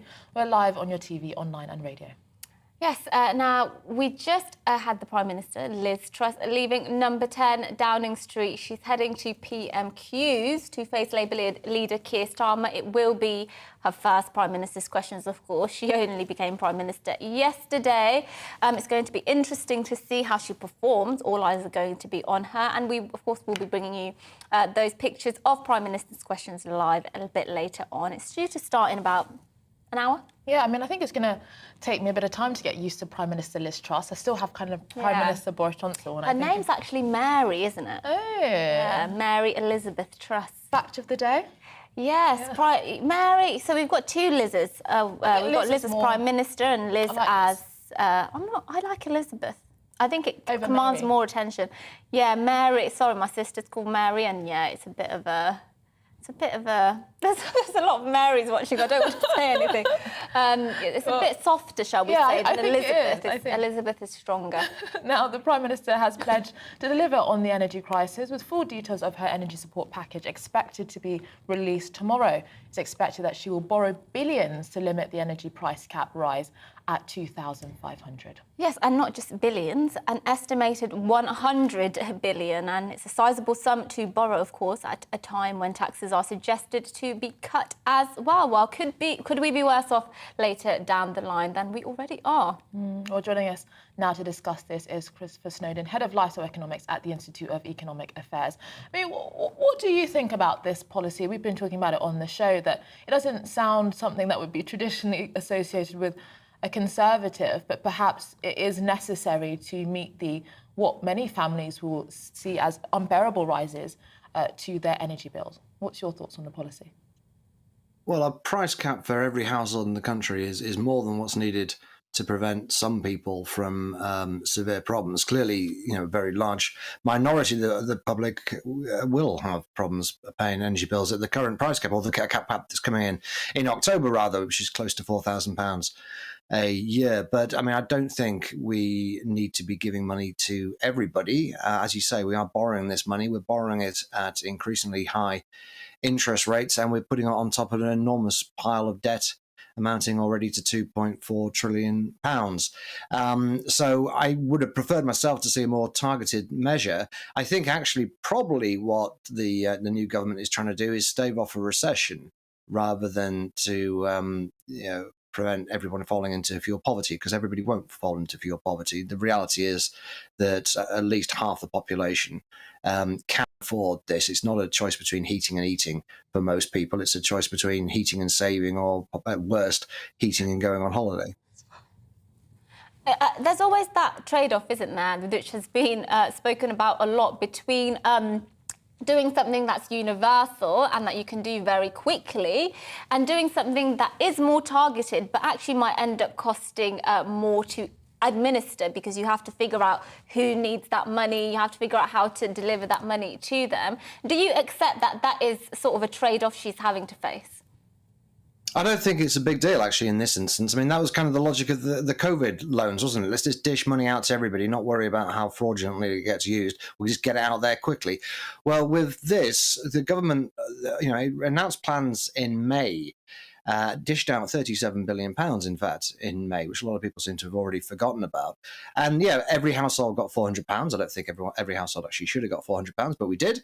But then there was a whole load of other targeted packages towards people who are on universal credit, people who are on pensions, to the 3 million poorest families in the country. So we do actually know where the support should go. We can target this actually fairly easily without spending. Effectively, we're spending twice as much as we need to. But isn't the point, though, that sort of this crisis and the effects of this is not just limited to people who might be on universal credit, that actually middle-income people, we're talking people earning 30,000, 40,000. Small businesses as well. Yeah, small businesses will be significantly hit, and therefore actually it's a wider number of people who require help at this point in time.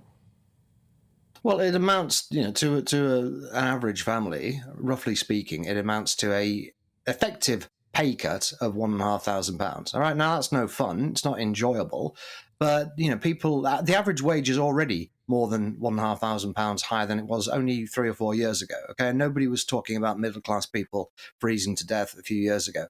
Society gets richer over time. We find ways to spend our money, but the reality is, for people who are on £30,000 disposable income, that's after taxes and benefits, they can afford, or they certainly should be able to afford, 1,500 quid without the government having to write a blank check, or not a blank check, but write a check, a significant check amounting to about £100 billion overall, before you even get into the small businesses that you rightly mentioned. So no, we've just got addicted to this, I think, after COVID. We'll just dish out checks to everybody, regardless of whether they need it or not. And the government will pile up debt rather than people having to tighten the belts. But this is just, as is predicted, just the beginning of the energy increase. I mean, in terms of the prices, it is predicted later on in the year to rise to perhaps 6,500 and beyond that. So surely just saying, oh, well, everyone should basically just fit the bill for problems that actually many people would argue are caused by the political class long in the making. A lot of people would see that as quite unfair. And could there be a potential for even civil disobedience if people don't feel that they're actually being supported in this time? Well, we'll find out what the energy prices are next year, towards the end of this year. We'll find out what the new energy price cap is then. But for now, we know exactly what the energy prices are going to cost for the rest of this year, and I think we should budget on that accordingly. Hopefully, these predictions of £5,000 or £6,000 will turn out to be overly pessimistic. But if they're not, then of course we'll have to look at it again, and a different package will have to be announced. But for now, we know exactly where we stand. We know that we're looking at, as I say, effectively a £1,500 income cut, and some people clearly cannot afford that, and it's quite right that we should hose the poor with money, as I said in the Times the other day. But for people on middle and high incomes, it's something that they need to budget themselves. We cannot be borrowing hundreds of billions of pounds every couple of years just because people are seeing a dip in their income. Thank you for joining us this morning, Chris Snowdon. I have to say, lots of people will agree with you. They'll think we're getting too used to government handouts, and they think that's a very slippery slope to go down. Chris Snowdon, the head of lifestyle economics at the Institute of Economic Affairs. Well, in other news, Meghan and Harry were all smiles yesterday as they headed to Germany on their next leg of their royal tour of UK and Europe. Yes, well, this is the Sussexes' first ever visit to Germany, and hundreds of fans gathered at Dusseldorf Town Hall to greet them on arrival. Yes, this comes as Meghan made her first UK public address since stepping back from royal duties in January 2020 at the One Young World Summit, and also revealed on the latest episode of her Archetypes podcast that she resents being told she was lucky to be chosen by Prince Harry. Yes, well, joining us now is Grant Harold, who's a former butler to the Prince of Wales, Duchess of Cornwall, Prince William and Harry. Thank you for joining us this morning. I do have to ask you, because I have not watched or listened to this podcast, Archetypes, which is a play on Archie, I suppose. What is it like? What is she talking about in it? To be totally truthful, I've only listened to a little part of it myself, but obviously it's like any other podcast, really, but obviously it's slightly different because it's the Duchess of Sussex. So I think that's what really obviously drives people to listen, to hear what she's going to talk about, because I think people are possibly wondering, what kind of things she's going to talk about. I think recently one of the things that was commented was apparently, did somebody call her a diva, somebody she was interviewing? Mariah Carey. Mariah Carey. Yeah. And I think that was obviously, I don't know how that went down. So, but people then obviously hear these reports and then listen to it because they want to know what she's talking about. Well, I mean, I think I have to admit, I'm not her biggest fan, and I think one of the things that have come out of over the last few years, and particularly again with this speech and also this podcast, is that most of the time she's talking about herself. She's left the royals officially, and she still hasn't been able to kind of forge her own identity as distinct going forward. She's still very much hanging on to those conversations about, the fact that she was, treated badly in her eyes. I think this is the tricky part, because as a member of the royal family, your job is quite straightforward. You're there as a member of the royal family to support the Queen, carry out official duties, you're given an itinerary, you know exactly what you're doing.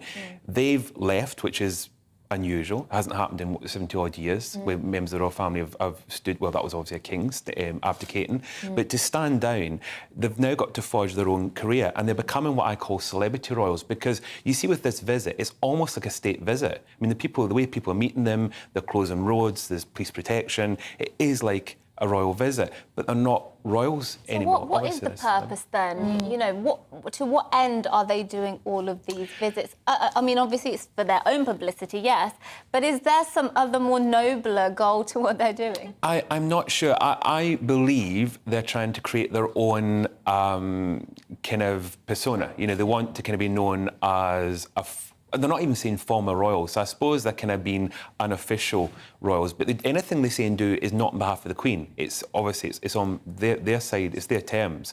So it's interesting to see how this is going to kind of play out. It's quite tricky because they are still, even as a former royal butler, people always kind of, when I say something, it's always referred to as former butler to the royal family. For them, they're members of the royal family. They may be no longer senior members, but they are still members. So everything they say and do does reflect the royal family.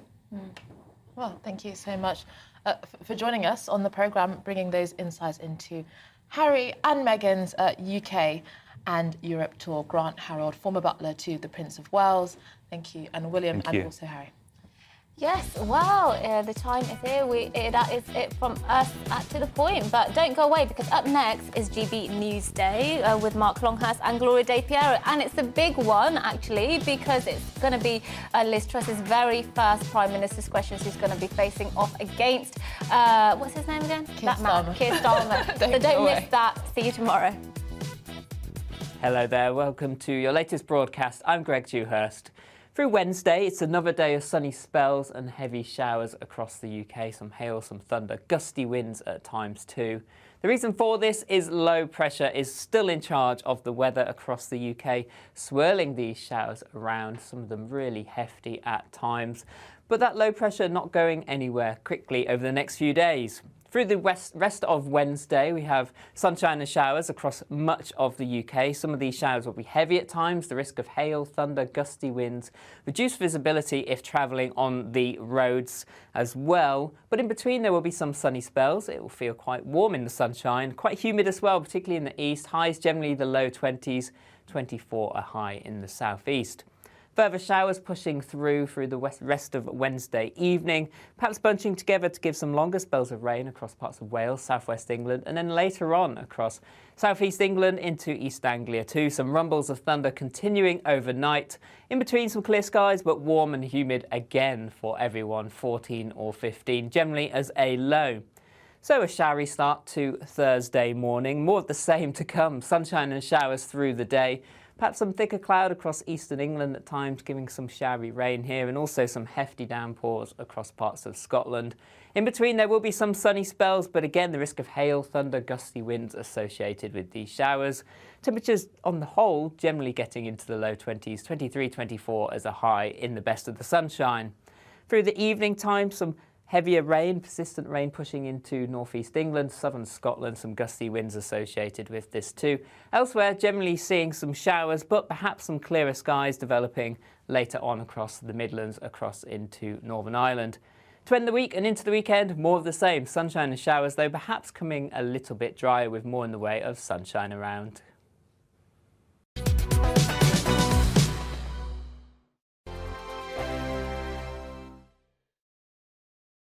We are GB News. And we'd like to say thank you To each and every one of you. for helping our great nation Find its voice. We're absolutely everywhere. across England, Scotland, Wales and Northern Ireland. On TV, On radio, And online. we're proud to be the People's Channel, Britain's news channel. On the Mark Steyn Show, we cover the stories a lot of people are scared even to mention. The stuff that really matters with some of the world's biggest thinkers. Now is his opportunity to kind of take the steering wheel of history. Break away from the flock at 8 o'clock on GB News with the Mark Steyn Show. Hello, I'm Esther McVeigh. And I'm Philip Davis. Whether you're watching or listening on TV, online or on radio, we handpick the latest stories, debates and expert opinions for your weekend. So whether that's politics, news or showbiz, we've got it covered. Join us every Saturday morning at 10 o'clock on GB News. Join my show Farage, 7 p.m. till 8 p.m. Monday through Thursday, and there you will get opinion, analysis, debate, and I'll cover stories that nobody else dares to touch. You've been cancelled. Join the club. Oh my goodness me. And then for the last 15 minutes, talking pints. We're over a drink. We have a civilised conversation with someone. We very often disagree, but we do it in a grown-up way. Come and join me on Farage. Hi there, it's Stephen and Anne. At breakfast from 6 a.m, you'll always be caught up with everything you need to know, the latest headlines, opinions and debates. We'll bring you the good news and the bad, but most of all, we're here for you. Remember, send in your views and let us know what you would like us to talk about. That's because we're your news channel. And every morning at 6 a.m, it's breakfast on GB News.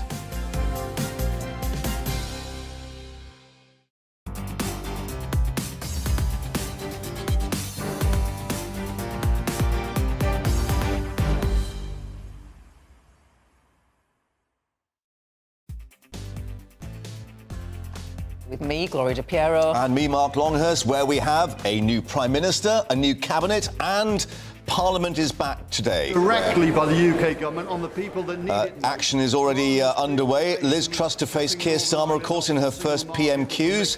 Yes, it's straight to work for everybody. We will be bringing you this live with top analysis and all the news that you need to know about this afternoon.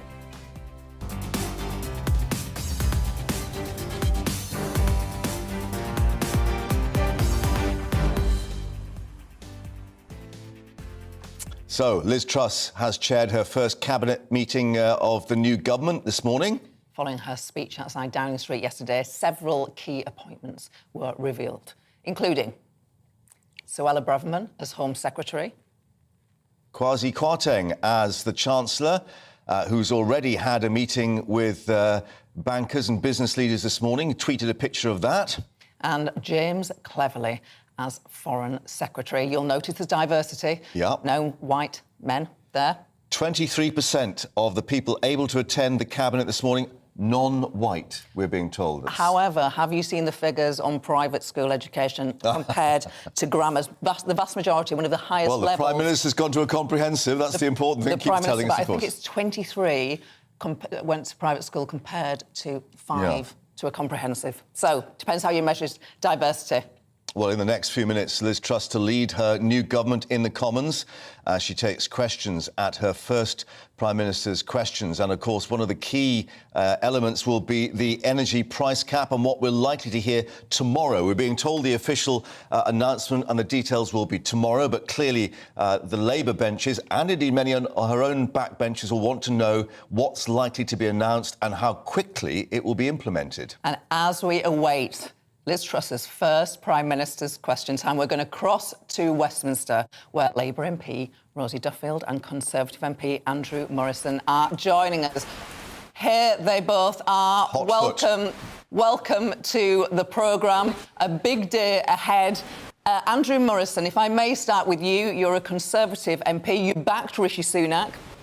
Liz Truss said she wanted a government of all the talents. Doesn't look that way, does it? Well, we'll have to see what the rest of the day has in store for us. I don't know. It's obviously a decision the Prime Minister has to make when he or she comes into office, and that is whether you're going to have a broad-based government or whether you're going to be more comfortable with people you know, have worked with and can trust. And I think Liz Truss has probably taken the latter course. There are benefits and disbenefits from such a thing, but nevertheless, that's what she's decided to do so far with her cabinet. Let's see what happens with the junior ministers today. And clearly there'll be those on her own backbenches as well as the Labour benches, with Rosie Duffield there, who'll be wanting to know about this energy price cap that we'll get the details of yesterday. Is it your understanding that has already been worked out, that it's ready to go? Well, that's my understanding. I think Liz Truss and her team have been working very hard on this for some considerable time.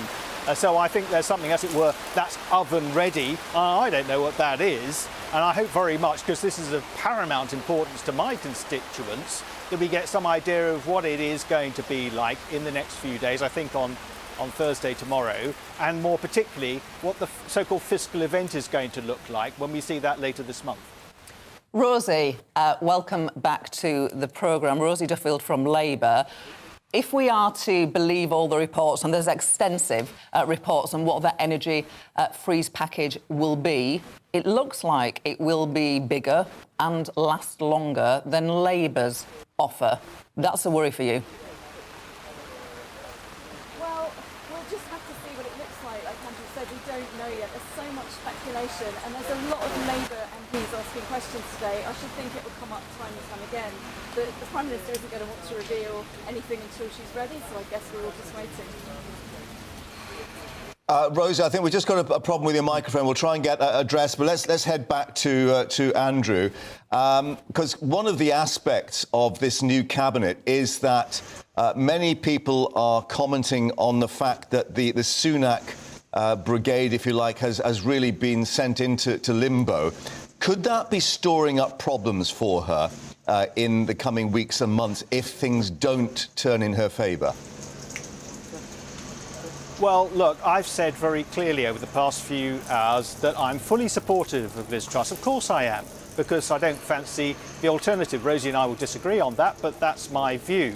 So I think you'll find, and sorry to disappoint you perhaps, that there will be a lot of support, I think probably wholesale support, from the Rishi side of this camp, if you like. That's my sense, talking to colleagues yesterday and today, and that's kind of where we are. Now, obviously, that's contingent upon events, but I see no evidence of the sort of ruction within my party that I know the media would like to see. I see none of that at all. We are lined up behind this government, support Liz Truss and her government because of the problems that the country faces, and particularly our constituents. I'm not going to stand here and talk about internal party matters when what actually is important to my constituents is getting to grips with the cost of energy crisis, in particular the cost of living and issues around the world like Ukraine. Those are things that really impact directly on my constituents. That's what I want to talk about, not who gets the deck chairs within a Conservative government. I think we're just going to sort Rosie's microphone out. We're still working on that. Andrew, much has been made of the diversity of the cabinet, the fact that the top 4 jobs, that none are held by white men. But I wanted to pose this point to you. If you look at the whole cabinet breakdown by schooling, 5 comprehensive, 3 grammar, 23 private schools. That's like the highest in recent memory, certainly since I was there. Is that a problem? Well, that's struggling a bit because the big thing about this top team, as I see it, is their diversity. And I'm really proud of that. In fact, I would go back to the contest and point out that our slate of candidates was quite extraordinary in terms of its breadth and its depth and the level of diversity on that slate of candidates. I think that sends a very clear message. And I have to say I'm really proud to be part of a political organisation that can come up with a short list of really good candidates like that for leadership of my party, ultimately select the third female Prime Minister. Labour has not achieved that as yet, and I'm really comfortable with all of that and trying to devil into that detail in order to find something that's obliging as far as a headline is concerned. I think it's desperate Dan stuff. The diversity of this government is unparalleled, and I really salute Liz Truss in creating that team around her, because I think in terms of diversity she's got it spot on. Hopefully we can hear you and get a bit of political balance on this.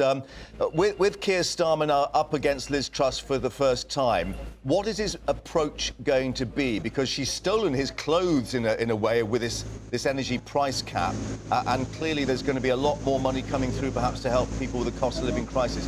How is he going to target what she's about to say?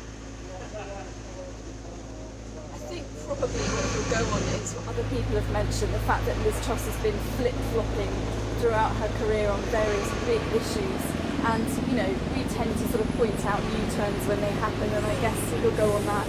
He's obviously a brilliant and experienced prosecutor, and I think we'll see that side of him play today. I'm afraid we've still got a problem with the microphone, though. We'll try and get an address to you down there. But, Andrew, let's put the same point to you, in that, obviously, you're looking at some rather worrying figures, potential general election. I mean, Survation, the last poll was 46 Labour to 29 to Tories. You've got still to be very careful about Keir Starmer and what Labour could do to you. Yes, I don't think anybody in my party underestimates Keir Starmer, but look, we're mid-term, and polling pretty much always looks bad for the incumbent mid-term. That's the nature of a political cycle. So I'm not too disturbed by that. I would have hoped that given what's been happening over the past 2 months, and these contests are always challenging for those political parties that hold them, that Labour would actually be doing even better than they are, Labour and the Liberal Democrats, better than they are at the moment to be. I don't have any comfort in the polling data for Keir Starmer today. Yeah, we're going to interrupt Andrew, thank you for that. We're yes, going indeed. Straight to the House of Commons. The Speaker is on his feet. It is Liz Truss's first Prime Minister's question time. And I know she will ensure that any statements will be made in the House first. We now come to number one, and we start with Paul Hamilton. Paul, let's up. Question number one.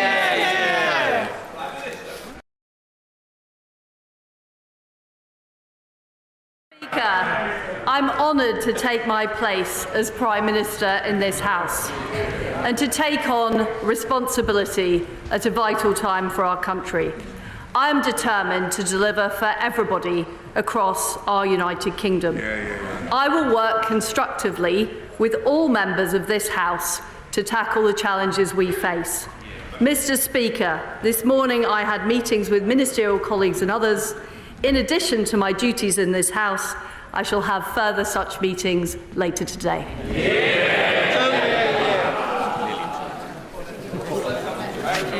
Thank you, Mr. Speaker. Can I warmly welcome the Prime Minister to her place? It's her first PMQ, and it's also mine. In a leaked audio tape, the Prime Minister is heard saying that British workers need to put in more graft, and that they are lacking in skill and application. She also wants to take away their basic workers' rights. In my Erdington constituency, the latest figures from the Commons Library show that children over 7,000 households are living in child poverty, and that 68% of those households have working parents. So does the Prime Minister believe that thousands of working parents on low income in my community should just put in more graft? Well, I congratulate the Honourable Lady on her first Prime Minister's question.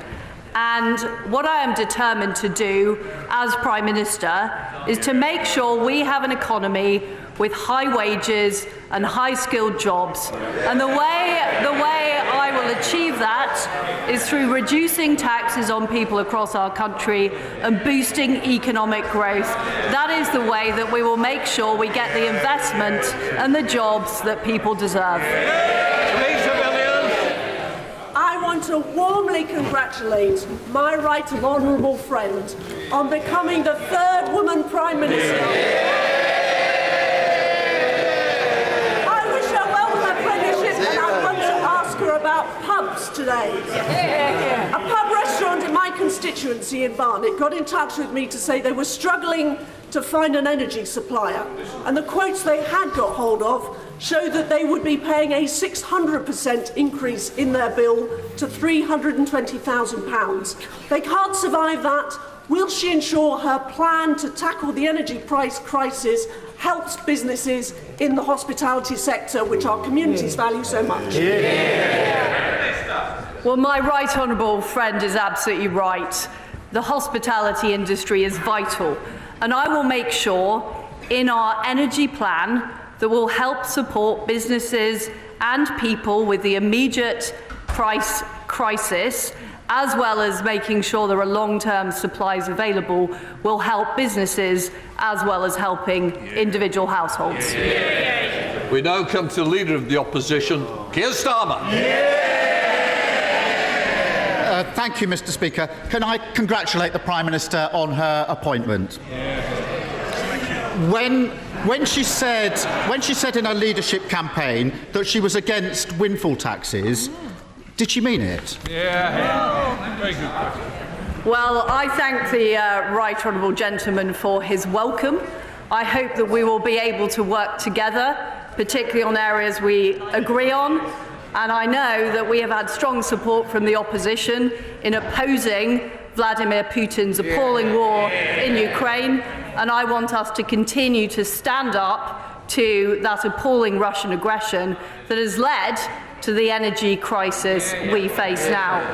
I am against a windfall tax. I believe it is the wrong thing to be putting companies off investing in the United Kingdom just when we need to be growing the economy. Mr. Speaker, thank you for that answer. I ask because the Treasury estimates are that the energy producers will make £170 billion in excess profits over the next 2 years. The Prime Minister knows she's no choice but to back an energy price freeze. But it won't be cheap, and the real choice, the political choice, is who is going to pay. Is she really telling us that she's going to leave these vast excess profits on the table and make working people foot the bill for decades to come? Well, I understand that people across our country are struggling with the cost of living and they're struggling with their energy bills. And that is why I, as Prime Minister, will take immediate action to help people with the cost of their energy bills. And I will be making an announcement to this House on that tomorrow, and giving people certainty to make sure that they are able to get through this winter and be able to have the energy supplies and be able to afford it. But we can't just deal with today's problem.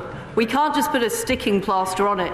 What we need to do is increase our energy supplies long term. And that is why we will open up more supply in the North Sea, which the honourable gentleman has opposed. That is why we will build more nuclear power stations, which the Labour Party didn't do when they were in office. And that is why we will get on with delivering the supply as well as helping people through the winter. Well, I look forward to tomorrow's statement, but the money's got to come from somewhere. And she knows that every single pound in excess profits she chooses not to tax is an extra pound on borrowing that working people will be forced to pay back for decades to come. More borrowing than is needed. That's the true cost of her choice to protect oil and gas profits, isn't it? Mr. Speaker, the reality is that this country will not be able to tax its way to growth. The way we will grow our economy is by attracting investment, keeping taxes low, delivering the reforms to build projects quicker. That is the way that we will create jobs and opportunities across our country. So, Mr. Speaker, her first act as Prime Minister is to borrow more than is needed because she won't touch excess oil and gas profits. On that topic, how much would her planned corporation tax cut hand out to companies? The right honourable gentleman is looking at this in the wrong way. The last time we cut corporation tax, we attracted more revenue into the exchequer because more companies wanted to base themselves in Britain, more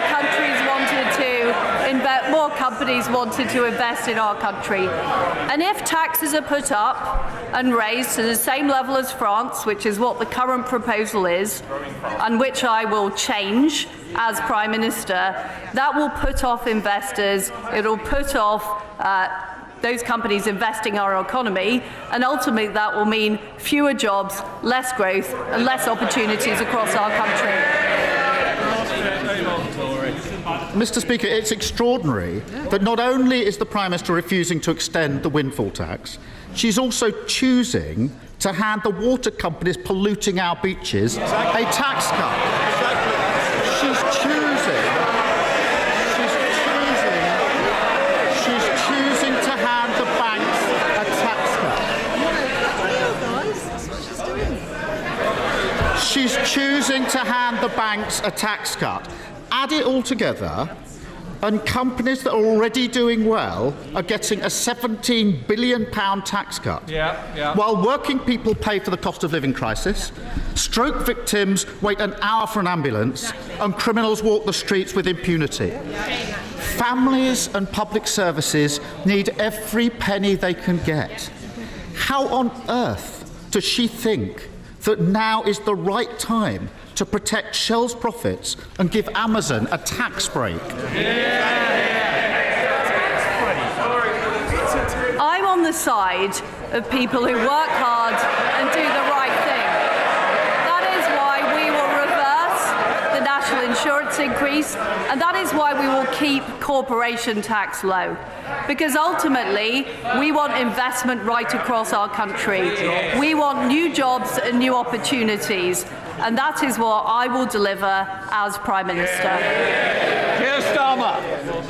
Mr. Speaker, the Prime Minister claims to be breaking orthodoxy, but the reality is she's reheating George Osborne's failed corporation tax plan, protecting oil and gas profits and forcing working people to pay the bill. She's the fourth Tory Prime Minister in 6 years. The face at the top may change, but the story remains the same. There is nothing new about the Tory fantasy of trickle-down economics. Nothing new about this Tory Prime Minister who nodded through every single decision that got us into this mess and now says how terrible it is. And can't she see there's nothing new about a Tory Prime Minister who, when asked who pays, says it's you, the working people of Britain. Well, Well, there's nothing new about a Labour leader who is calling for more tax rises.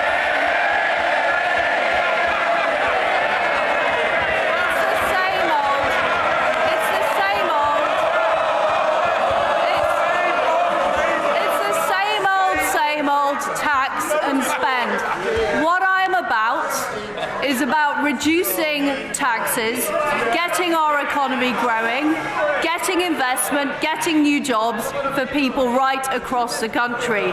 I'm afraid to say the right honourable gentleman doesn't understand aspiration, he doesn't understand opportunity, he doesn't understand that people want to keep more of their own money. And that is what I will deliver as Prime Minister. I will take immediate action to help people with their energy bills, but also secure our long-term energy supply. I will take immediate action to make sure we have lower taxes and we grow the economy. And that way, I will ensure we have a positive future for our country and we get Britain moving.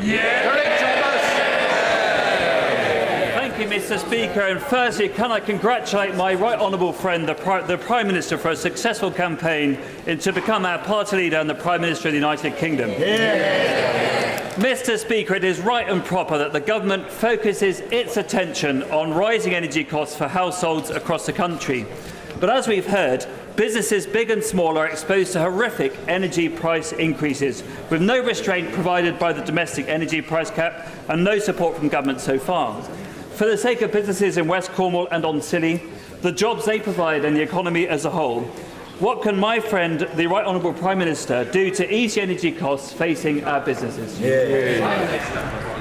Well, my honourable friend is right. We do need to address the issues businesses face, and the package that we will be announcing tomorrow will do just that. Leader of the SNP, Ian Blackford.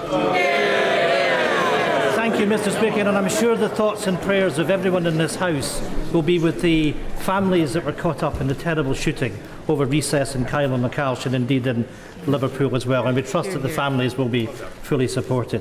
Mr. Speaker, let me congratulate the Prime Minister and her family on her appointment. But I'm sorry to say that her reputation for straight talking has fallen apart at the first PMQs. After 9 questions, she's still not told us who will pay for her energy plan. Prime Minister, today the public are waiting to find out the response to the economic crisis, and they want answers. So, will the Prime Minister finally answer 2 very simple questions? Will she freeze energy prices at their current levels? And will it be paid for by a windfall tax? Yes or no? Well, no, it won't be paid for by a windfall tax. I don't believe we can tax our way to growth. And what I want to see is us using more of our UK energy supply, including more oil and gas from the North Sea and nuclear power in Scotland as well. And I hope I can count on the SNP's support for that. Ian Blackford. Well, thank you, Mr. Speaker. Can I say that on her first full day as Prime Minister, she has failed to rule out. Shh, let's hear the next question. Ian Blackford. The Prime Minister may have changed, Mr. Speaker, but it's the same old being shouted down by the Tories. On her first full day as Prime Minister, she's failed to rule out a Truss tax on household and businesses, instead of targeting the profits of massive corporations with a windfall tax. The Prime Minister's plan appears to be a decade-long raid on the bank accounts of ordinary taxpayers. These costs must not be passed on to consumers and businesses by deferring bills. Government must announce an enhanced windfall profits tax, making sure that those oil and gas producers pay their fair share from excess profits. Does the Prime Minister understand that her first act as Prime Minister will now define her? A trust tax that household and businesses will be paying for years to come. Well, I'm not quite sure what the Right Honourable Gentleman's position is, because on one hand, he doesn't seem to want oil and gas extraction from the North Sea, and on the other hand, he wants them to pay more taxes. Why does he make up his mind? Chris Lauder. Thank you, Mr. Speaker. Can I also warmly welcome my right honourable friend to her seat as Prime Minister? Mr. Speaker, Scottish Power, Bulb and E.ON, just 3 of many energy suppliers that say they provide 100% renewable electricity. That's right. Yet constituents of mine in West Dorset are baffled that the energy regulator allows those prices to rise on par with oil and gas. Would my right honourable friend confirm that she is on the side of the consumer in her energy policy that we'll hear from tomorrow? I certainly am on the side of consumer, and we need to make sure that we deal with all of the issues in the energy market and the way that energy is regulated. And I will certainly be saying more about this tomorrow. Thank you, Mr. Speaker. The Prime Minister should know by now that many people in the north of Ireland are starving and freezing in their homes. We need a tailored solution for Northern Ireland, but that's much harder to achieve because the DUP are refusing to form a government at Stormont. The new Prime Minister has a choice to make. She can either be on the side of the DUP or on the side of struggling people in Northern Ireland. So whose side is she on? Well, Mr. Speaker, I want to work with all of the parties in Northern Ireland to get the executive and the assembly back up and running so we can collectively deliver for the people of Northern Ireland. But in order to do that, we do need to fix the issues of the Northern Ireland Protocol, which has damaged the balance between the communities in Northern Ireland. I'm determined to get on with doing that, and I'm determined to work with all parties to find that resolution. Theresa May. Thank you, Mr. Speaker. May I congratulate my right honourable friend and welcome her to her position as the third female. Can I ask my right honourable friend, why does she think it is that all 3 female Prime Ministers have been Conservative?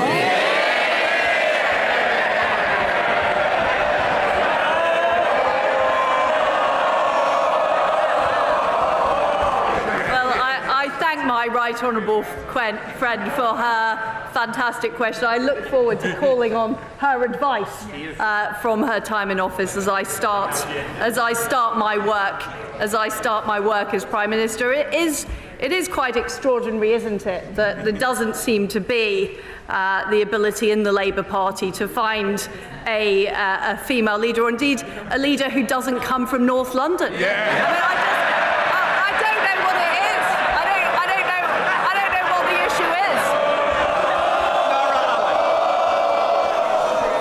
Thank you, Mr. Speaker. Can I also congratulate the Prime Minister on her appointment? Mr. Speaker, inflation is at a 40-year high. The NHS is on its knees with 6.6 million people waiting for treatment. Thousands of victims of sexual offences and violent crime are waiting for justice. Not to mention passport delays, a summer of chaos in our airports and our beaches covered in sewage. The Prime Minister has served in every one of the Conservative governments responsible for this mess. So why should the British public trust her to clean up the mess that she's helped create? I'm determined that we deal with the issues facing us as a nation. We do have problems with our energy supply due to the appalling war being perpetrated by Putin in Ukraine. That is why I will take immediate action to deal with the energy crisis. My Chancellor will take immediate action to reduce taxes and make sure we are growing our economy. And our new Health Secretary, who is also the Deputy Prime Minister, will be taking immediate action to make sure people are able to get appointments with their GP and proper NHS services. Part of the House, Sir Peter Bottomley. All sides of the House should wish to help the Prime Minister be successful in tackling the problems facing the country. When I raised one of them with the former Prime Minister in July, he said I could talk to the Housing Minister, but the Housing Minister retired after 17 minutes of hearing that.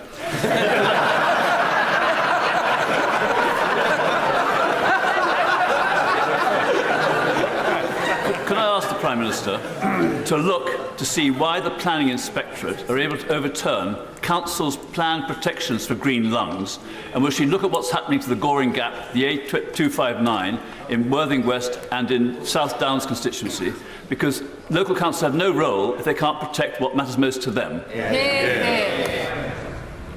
Well, I am a bit concerned about offering the honourable gentleman a meeting with the housing minister in case any ill should befall him. But look, my honourable friend is right. There is not enough power in local hands at the moment. It is too easy for local councils to be overruled by the Planning Inspectorate, and that is certainly an issue that I'm expecting my Secretary of State for Housing to look at. Hannah Bardell. Thank you very much, Mr. Speaker. According to the Prime Minister's new Deputy Prime Minister, one of the things that qualified her most for being PM and was one of her greatest achievements was the reintroduction of beavers. Now, I'm all for the beavers, but given her flip-flopping on Brexit and given her inability to understand global affairs, how can constituents like mine, like Waz Abbas, whose energy prices are going to go from £7,000 to £37,000 a year, or Broadtext in Livingston, who are going to go from £50,000 to £250,000 a month, have any faith that she can tackle the oncoming humanitarian crisis? Is she going to come out of her den in number 10 and take real action, or is she going to be as useless and corrupt as her predecessor, who's rocketed off to somewhere in the Pacific? Well, I am determined to tackle the issues we face in energy, and I look forward to the Scottish Government playing their part by building new nuclear power stations. Can I just say, I want a nice apology, that was not a good example. I certainly don't want to use corrupt being used against the new Prime Minister. And I'm sure the honourable member, I'm sure the honourable member will withdraw it. Just withdraw the comment. Sometimes the truth hurts, but I'm happy to withdraw it. Pretty much sure. Right. Victoria Atkins. Thank you, Mr. Speaker. May I warmly congratulate my right honourable friend. May I welcome her to her place. But may I also wish her the very best in the heavy responsibilities she now bears. Around 1.5 million households across the countryside rely on heating oil in order to keep their homes warm and to cook their meals. They have faced price rises of around 130% in recent months, and they are not part of the energy price cap. As rumours abound about what tomorrow's statement may hold, will my right honourable friend confirm that those 1.5 million households, many of them in rural areas such as my own constituency, will be specifically included in any mooted ideas about an energy price freeze? Well, my honourable friend is right, and many of my constituents too rely on heating oil for their fuel, and we need to make sure that we are looking after everybody in this very, very difficult winter that we're facing. Martin Day.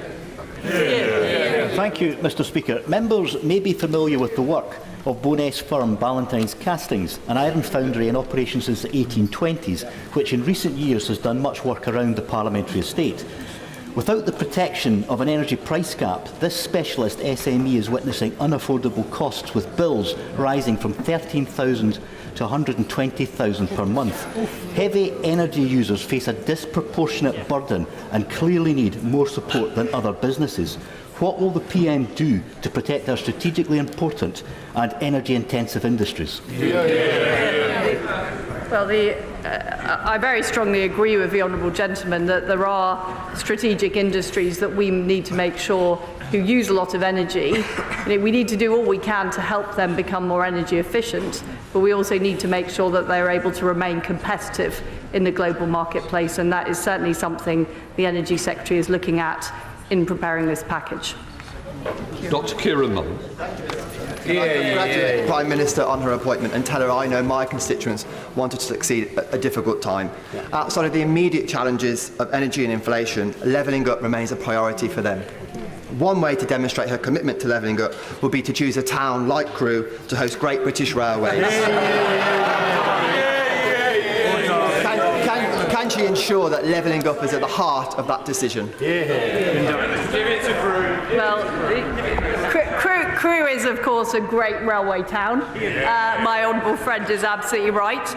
I'm not going to prejudge the decision that will be made, but what I will be doing as Prime Minister is absolutely focusing on levelling up and making sure we're attracting the investment and growth into parts of this country that have been left behind, so they have their fair share of opportunity.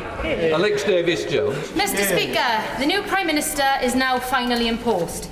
But make no mistake, she does not have the support of the British public. She can't even rely on the backing of her own MPs. And people in Pontypridd will never forget that she played a key role in a government that failed millions. So will she now finally do the right and decent thing and call a general election?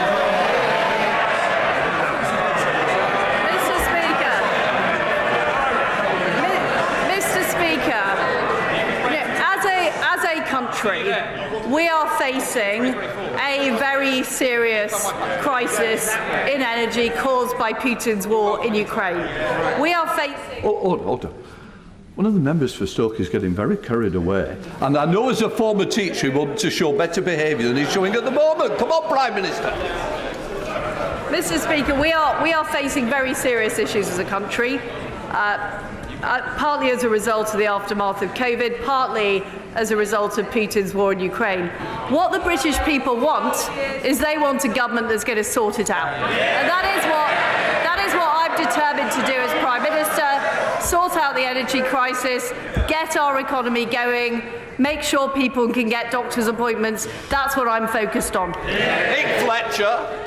Mr. Speaker, I would like to congratulate my honourable friend for the position as Prime Minister, but I'd also like to thank her for the support of my campaign to keep Doncaster Sheffield Airport open. Would she now help further right into South Yorkshire Mayor Oliver Coppard and Peel Holdings Chairman John Whittaker to remind them of their powers, duties and responsibilities to the people of South Yorkshire and beyond? And will she use the full weight of her office on these decision makers so as to keep our Doncaster Sheffield Airport open? Well, regional airports, including the Doncaster Sheffield Airport, are a vital part of our economic growth. And what I will make sure is that the new Transport Secretary is immediately onto this issue. I know she is, I can tell. Look, she's already contacting the people in Doncaster and Sheffield to make sure we do protect this airport and we protect that vital infrastructure and connectivity that helps our economy grow. Helen Morgan. Thank you, Mr. Speaker. And I'd also like to welcome the Prime Minister to her new post. During her leadership campaign, she said that waiting times for ambulances in her rural Norfolk constituency were appalling. And in North Shropshire, I think many of my constituents would agree with that statement. Across Britain, waiting hours and hours for an ambulance has become normal. But instead of focusing on this problem, a leadership fiasco in the Conservatives have seen 3 health secretaries in 3 months. Will the Prime Minister get a grip on this grave situation and commission the CQC into investigating the causes of and the solutions to the ambulance services delays before a service in crisis faces the additional pressures of an oncoming winter? People should not have to wait as long as they are for ambulance services, and my new Health Secretary is immediately tackling this issue. She's already laid out her priorities, and sorting out the ambulance service is one of them. Dame Caroline Dinage. Speaker, can I also very warmly welcome our new Prime Minister to her role and indeed the whole of her front bench. September is Childhood Cancer Awareness Month, and as she knows, cancer is still the biggest killer of children under the age of 14. So I wonder if she could restate her government's commitment to publish a cancer 10-year strategy, but also embedding a childhood cancer mission at its very heart. Well, Mr. Speaker, cancer is a devastating disease, and it's particularly heartbreaking when children have cancer. And certainly, we will proceed with the strategy that she talks about. And I know our new Health Secretary will do all she can